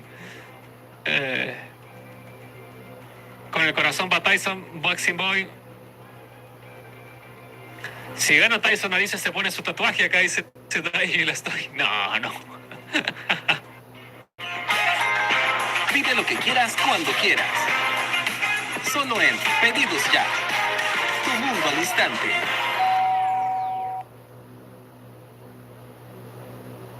Entrevistando fan del boxeo Shaq, uno de los personajes más carismáticos que ha dado la NBA. ¿Te vas a rapar de su péndola electrónica? No. Esa apuesta expiró cuando dije que si Neri le ganaba a Inoue me iba a rapar. Y sudé frío cuando vi medio mareado a Inoue. Buenas noches, acá dice. Buenas noches, Sentir X Bones. Buenas noches. Coméntala, dice Carlos. Lo comento, si la vamos a comentar, calma. Pero aún no entran al ring. Jake Paul y Mike Tyson, así que tranquilo, si no voy a mostrar la pelea, no voy a mostrar la pelea aquí. No crean que sí. Confía, dice, yo prometí que si Canelo y Beterbiev pelean y Canelo gana me tatúa su logo. Ah, claro, eso lo recuerdo. Pero no va a pasar, así que tranquilo. Bueno, ahí en pantalla están viendo los knockouts de Jake Paul. Es lo único que puedo mostrar, no puedo mostrar la pelea en vivo. Solo lo que están viendo. Que ya es mucho decir. Es más de lo que hacen los otros youtubers. Es lo máximo que puedo hacer. A seguir adelante, Boxing Boy. Claramente, sí, es lo que te digo. Si gana Mike Tyson, muerde una oreja. Buena idea. Muy buena idea. Bueno, con el papelón que se ha pegado Netflix, mínimo que saquen a los boxeadores rápido ahora, porque ya están haciendo un relleno innecesario. Dijeron que la pelea estelar comenzaba hace media hora. Y no ha sido así. No ha sido así. 2.000 personas escuchándote, grande Felipe, acá dice Upendo Electrónica. Gracias, gracias. ¿No puedes poner al menos el ambiente del estadio? Dice Rodrigo. Tampoco. Lo hice una vez con una pelea de Canelo. Solo el audio ambiente, y me bajaron la transmisión, así que no se puede ni audio ni video oficial de la transmisión en vivo. Atentos mañana a todos, les voy a dejar una promo de lo que se viene acá, con imagen y con comentario, en este mismo canal. Se viene una pelea de unificación y una cartelera completa desde Arabia Saudita.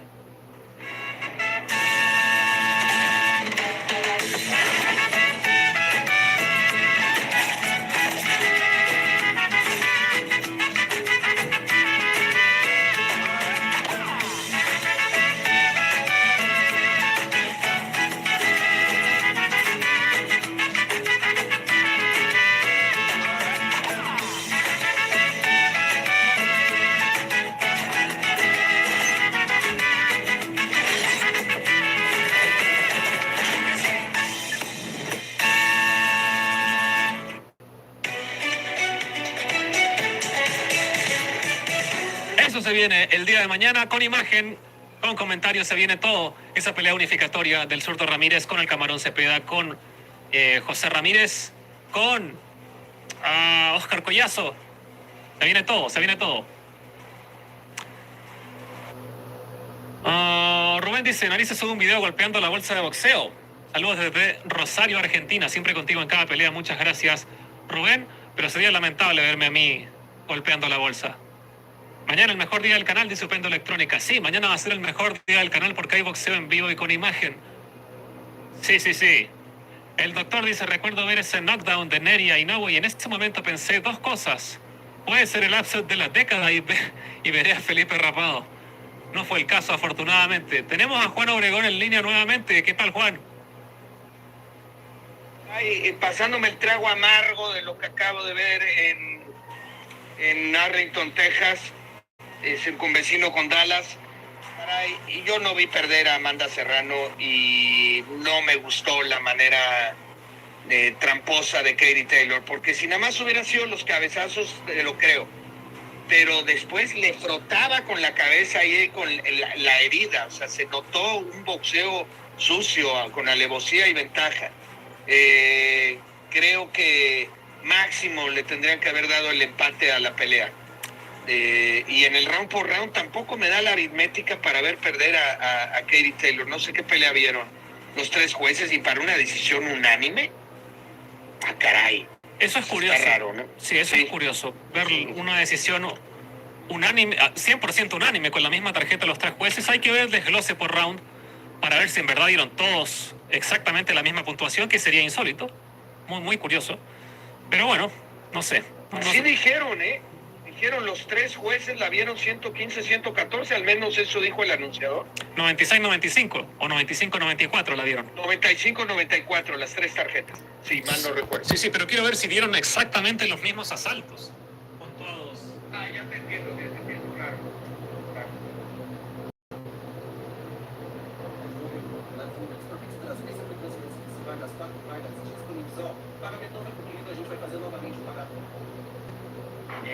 Uno dice que estás buscando información para crecer financieramente, que quieres pasar a Estados Unidos haciendo como... Lo mío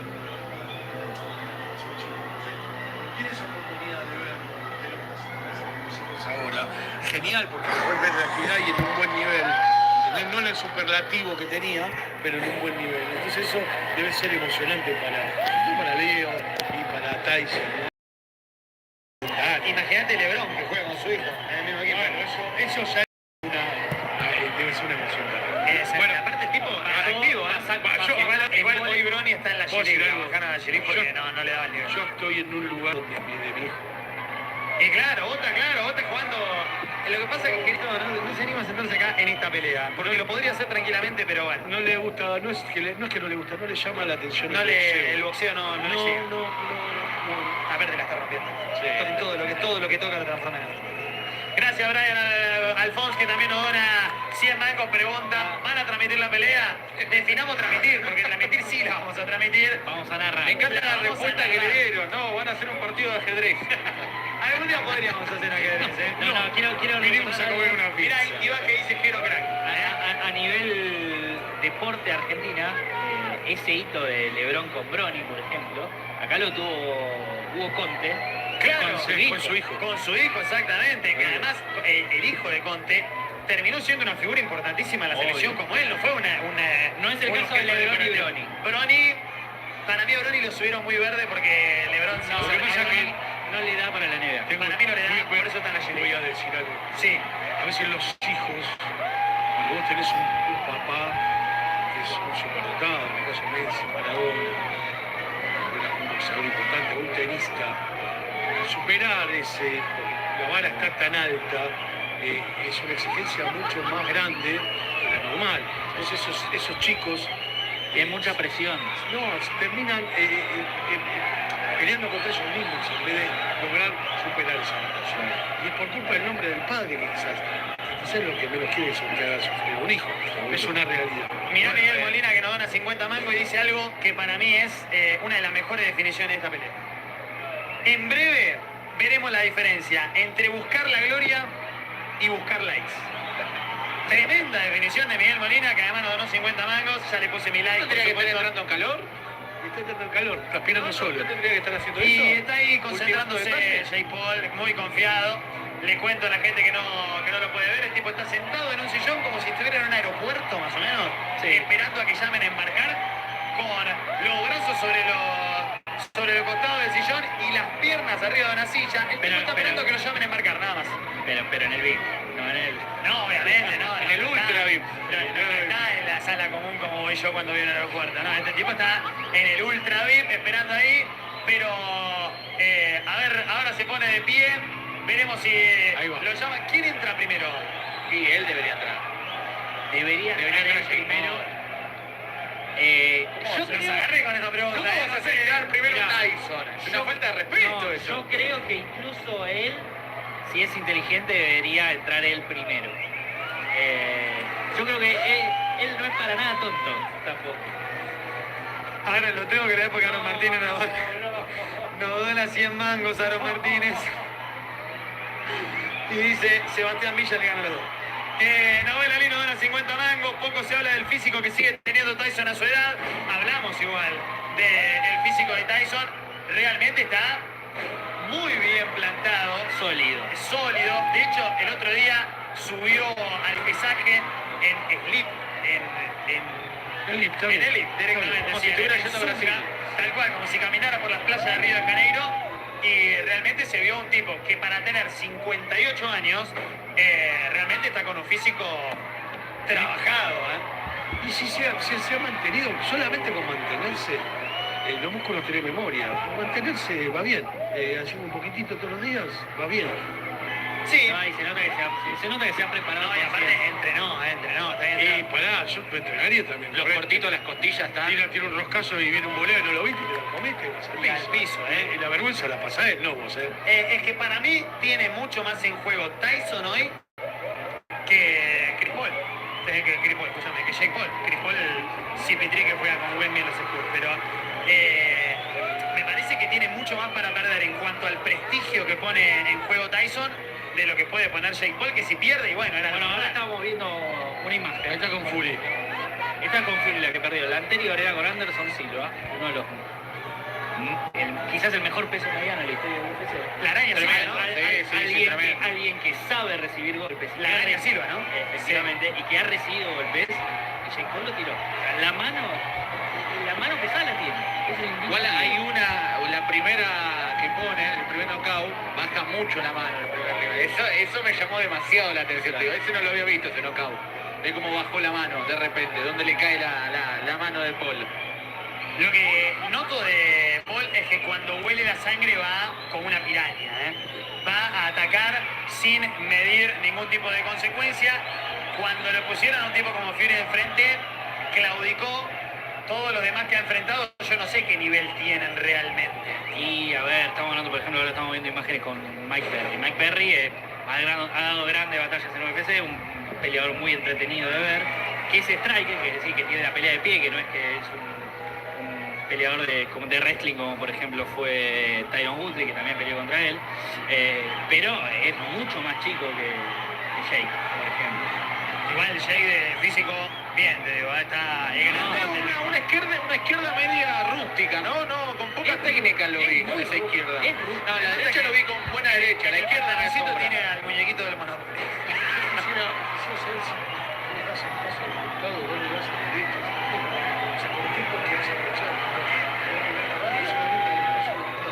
Quiero ver cómo reacciona ante eso, porque lo que vi es los dos tipos quietos, recibiendo, sin reacción. Claro. Bueno, la pelea va a venir un ratito. En este momento la televisión está enfocando el locker de Jake Paul, que de a poquito empieza a entrar en calor, pero me parece que más para la cámara que otra cosa. Entra más en calor para la cámara que otra cosa y empiezan los highlights de la bestia de Mike Tyson, que no le movía la cámara a los rivales, se las apagaba directamente. Realmente una maceta. Es que estamos hablando de probablemente... Fíjate la contextura de los que él enfrenta. Mirale la contextura y ve lo que es él a cada uno que enfrenta. Mirá, ve lo que es él ante los... Mirá, acá gana el título contra Berwick. Pero estamos hablando acá de un Mike Tyson de 20 años, ¿no? Sí, pero mira. No. Terrible. No, a ver, lo que... Tyson probablemente el noqueador más espectacular. Con Julian Jackson también. Un noqueador espectacular, pero pasa que Tyson es Tyson. ¿Qué onda que no empieza? Pregunta Romy Gameplay, que también están a 50 mangos. Y están haciendo la presentación. Están haciendo la presentación. Mirá lo que es al lado de Vix. Mirá lo que es al lado de Vix. Vix le saca 2 cabezas y Tyson lo va a mandar a la lona porque dicen que los saltos caen más fuertes, ¿no? No, pero mirá. Tyson tiene la altura de un mediano. Claro, el 1.78 mide. Están haciendo los clips previos ahora, recordando las mejores... Recordando las mejores peleas, lo que pasa es que el gancho que mete con qué perfección de Jake Paul es cortito porque tiene 9-10 peleas a lo sumo. Tyson tiene 44 knockouts directamente. Entonces el clip de Tyson puede durar 15 minutos, así que podemos poner piña de Tyson realmente derribando a todos sus rivales en su mejor época, en los principios de los 90. De los uppers más estéticos que he visto. Porque es todo el movimiento del cuerpo. Desde acompañamiento con el torso, con el hombro. Por eso es tan potente. Bueno, acá fue lo peor. Shane Buster Dagas. Esta piedra, raro, todo raro. Esta era la que vos me decías que no, que nadie va por perdedor y termina perdiendo. Es que lo tira en el segundo round, lo tira. Y se levanta Douglas y termina ganando después, porque estaba mal entrenado. Boxeó 3 rounds nada más. Chau. Pero además todo raro. Lo que pasa es que, bueno, a Tyson también hay que tener siempre en cuenta algo con Mike Tyson, que es alguien que de la nada, porque Tyson viene de la nada misma, llegó a tener absolutamente todo. Y eso seguramente a nosotros no nos ha pasado. Es algo que no podemos entender porque no nos ha pasado. Pero llegar de nada a la altura que llegó Tyson a ser una figura de fama mundial, a ser multimillonario, a que todas las puertas se te abran, a la noche, a las sustancias, absolutamente todo, y a que nadie te diga que no a nada, te marea sin ningún lugar a dudas y esto produce que después vos no entrenes de la mejor manera, que cargues en la espalda también el hecho de que alguna vez vas a perder. Qué bueno que está Roy Jones ahora que lo veo. Momo versus Mike, quien gana, dice por acá, se va a venir en unos días la pelea. Gracias a Dios, Lo que me sorprendió es que Netflix, con algunos problemas para pasar imágenes con, por ejemplo, la de Lennox Lewis, pasaron solo fotos. No sé si no tienen los derechos, quizás. Y por porque ahí en HBO. Debe haber habido alguna cuestión de derechos ahí, sin ningún lugar a dudas. ¿Cómo para donar? Pregunta Quesos RG. Paz a la derecha de la cajita del chat, donde escribís el mensaje. Paz a la carita sonriente. Al lado hay un emoji de dinero. Ahí apretás y podés donar la cantidad que quieras en la moneda que vos tengas a mano. Nos das una mano realmente muy, pero muy grande. Saludito para Juli, nos manda por acá, para toda la banda, para Uriel Colorado, para Gustavo Adolfo, 47.000 personas en vivo. 1,5 millones de visitas. Tremenda esta locura, tremenda esta locura. Se suspendió porque Tyson estaba despeinado, dicen por acá. No tiene pelo ni en el culo, mirá, lo acabamos de corroborar en vivo, así que despeinado imposible.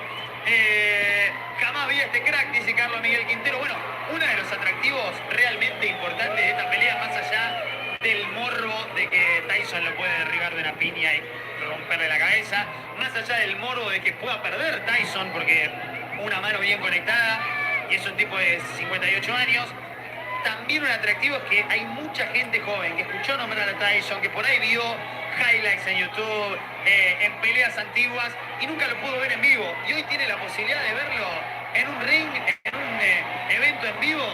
Cuando empezamos te dije, entre uno de los 10 mejores boxeadores de la historia.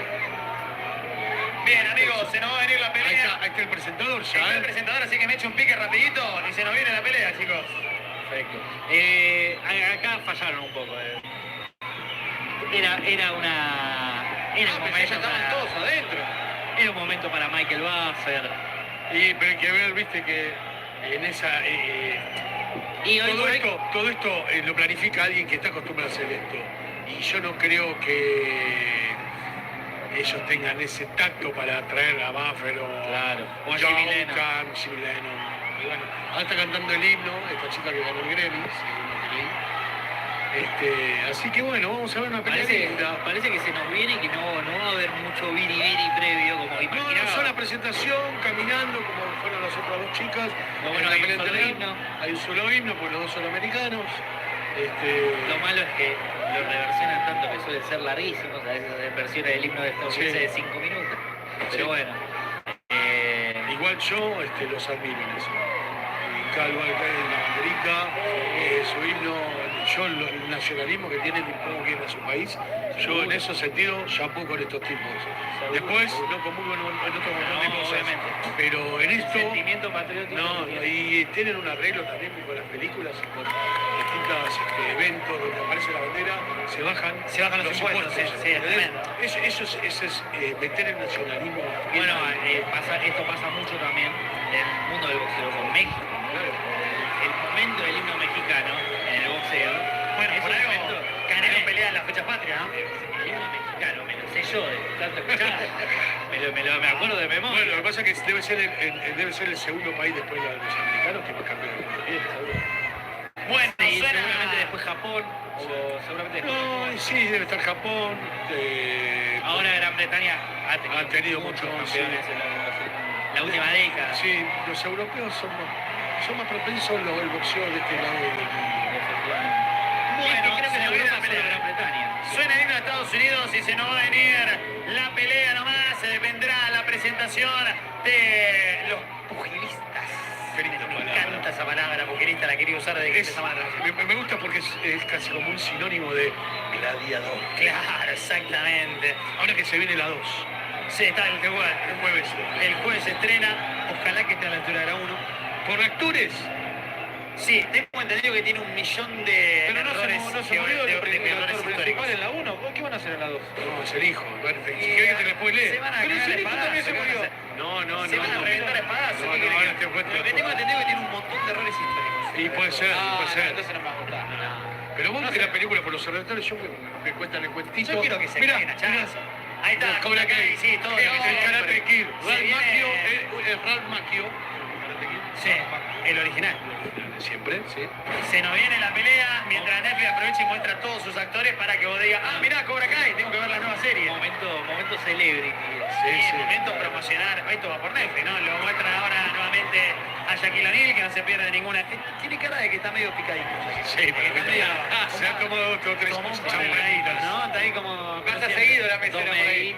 Se ve que la tiene a la mesera cortita, ¿no? Básicamente, una banda de famosos me dicen por acá, por supuesto, el majestuoso Mike Tyson, 52.000 personas conectadas en vivo, a un solo me gusta de los primeros 10.000. ¿Quién será el like número 10.000?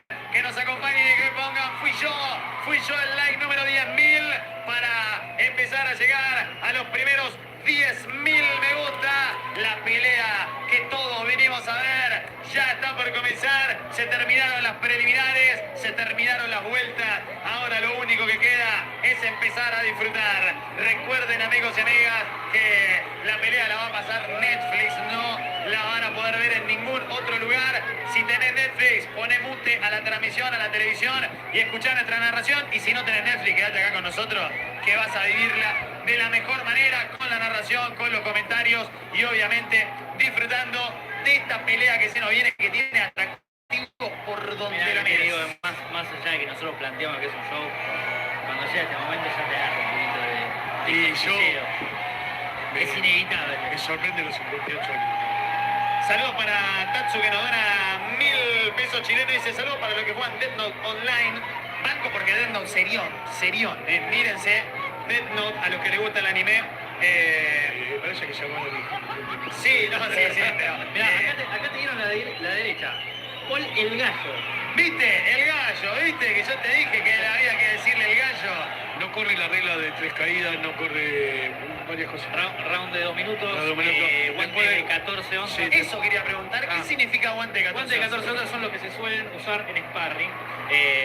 Si no me equivoco, en peso pesado es de 12, la medida normal. Después eso, según el peso, va bajando. Se usa de 12, de 10 y de 8, según la categoría de peso. De 14 suelen ser los que se usan en los sparring. Son más grandes y no se acolchan. Efectivamente. Ok, el golpe se siente un poquito menos.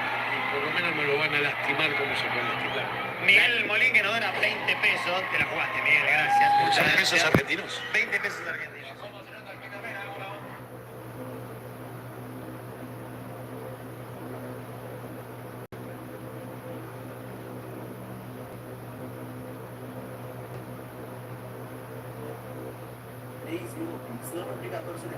Se você quiser, a gente tá junto. Junto a su hermano Logan Paul se mete, mira vos, sonríe, mira vos, con un auto increíble. Así ingresa el gallo Paul. Exactamente. Ingresa el gallo junto a su hermano hacia el cuadrilátero junto a Logan Paul en un auto, no un automóvil. Mirada seria, mirada desafiante para la pelea de hoy. Cuando llevan, justamente estamos viendo en una jaula, puede ser a una paloma, Leo, a una paloma blanca, ¿no? Me parece que sí, viéndolo a simple vista, me parece que sí, paloma blanca para este box.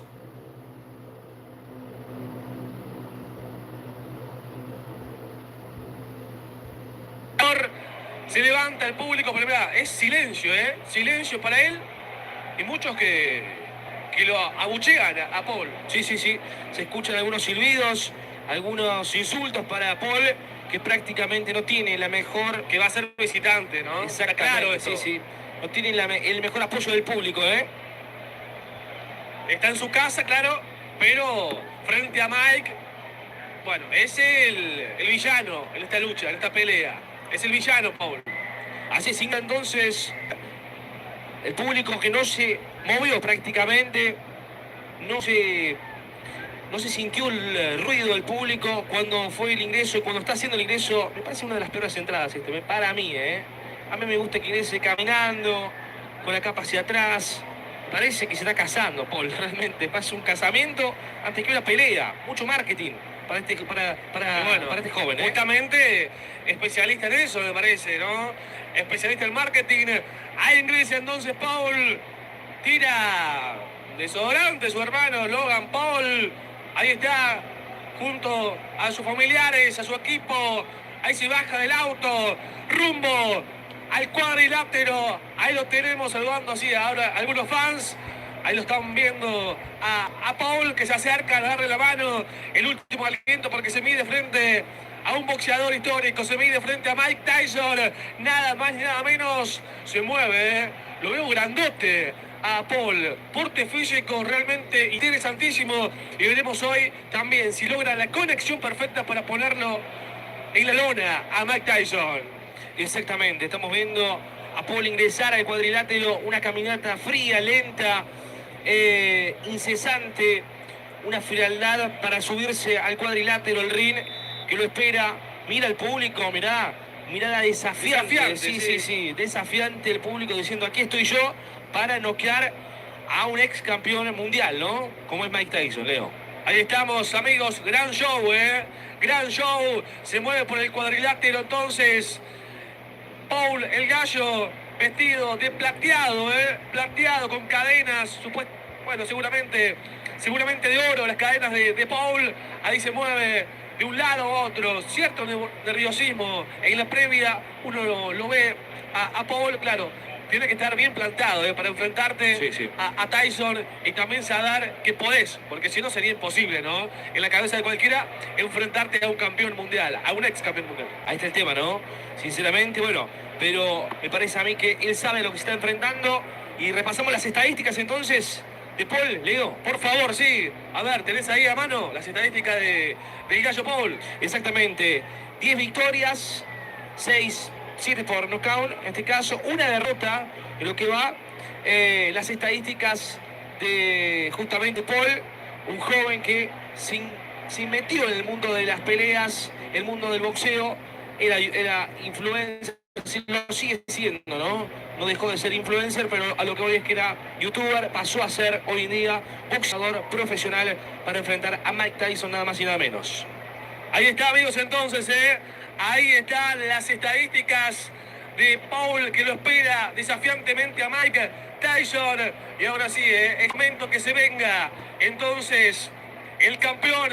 Ahí está Mike. Va a meter, si la gente se levanta, la gente se levanta, se apagan las luces en el estadio para ver moverse a Mike en los sparring, cómo noqueaba tantas veces. Y ahora sí es momento que se venga Mike Tyson. Cuando será, me parece, cuando salte Mike, será una fiesta, Lauti, La gente se va a poner completamente loca. Exactamente, calculo que sí, Leo, ¿no? Porque se está presentando un video de él, inclusive. Y mira vos, algunas palabras también para el recinto, para el estadio. Mike Tyson, que vuelve a pelear la figura, la leyenda del boxeo mundial. A ver, estamos buscando los primeros 22.000 likes aquí en Apuro Fútbol, con 147.000 suscriptores. Vamos rumbo a los 150, Vamos rumbo a los primeros 150.000 suscriptores. Y ahora sí es momento. Aquí está Mike, aquí está Tyson. Ahí ingresa el boxeador Mike Tyson, completamente solo, Ingresa solo Tyson, sin nadie que lo acompañe. Ahí va, acá está Mike Tyson, Lauti, solo.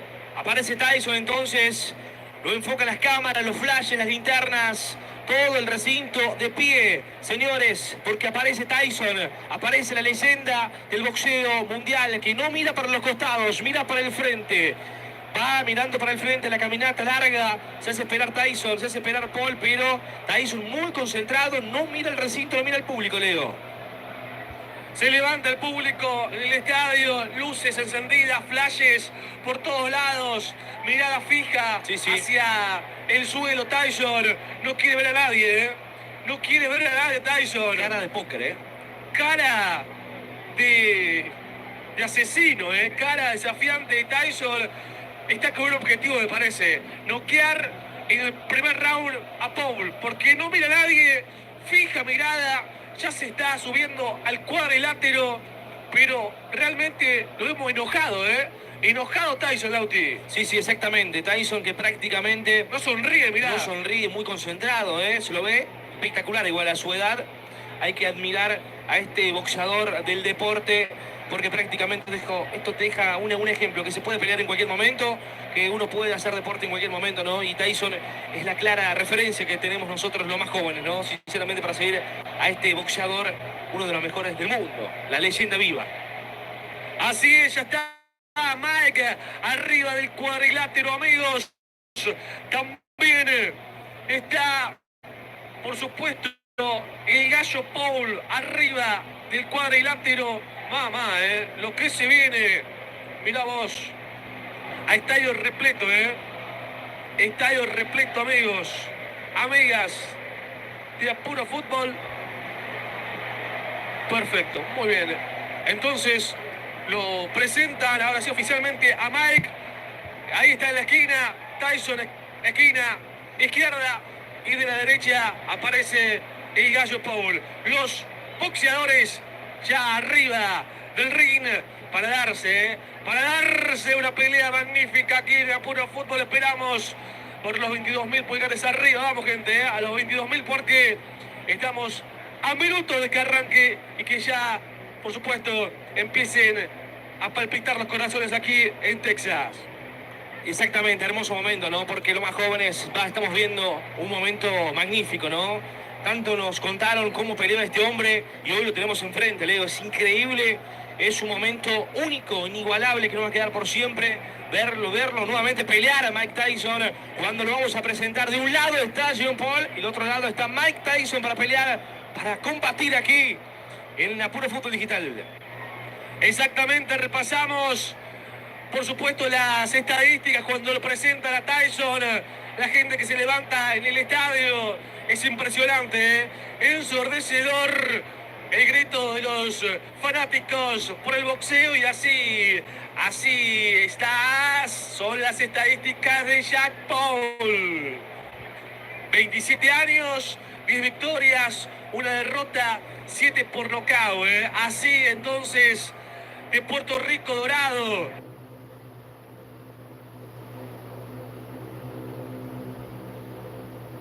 Así entonces, de Puerto Rico Dorado, el chico que vive un sueño y que hoy, si lo deja en la lona a Mike, será el sueño de toda su vida hecho realidad.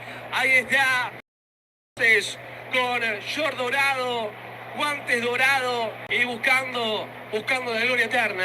Ahí está entonces, en esta esquina, presentado Jack Paul. Exactamente, estamos viendo justamente la presentación en pantalla. Y magnífico, ¿no? El recibimiento para también los aplausos para el joven Paul, que hay que tener valentía para subirse enfrente.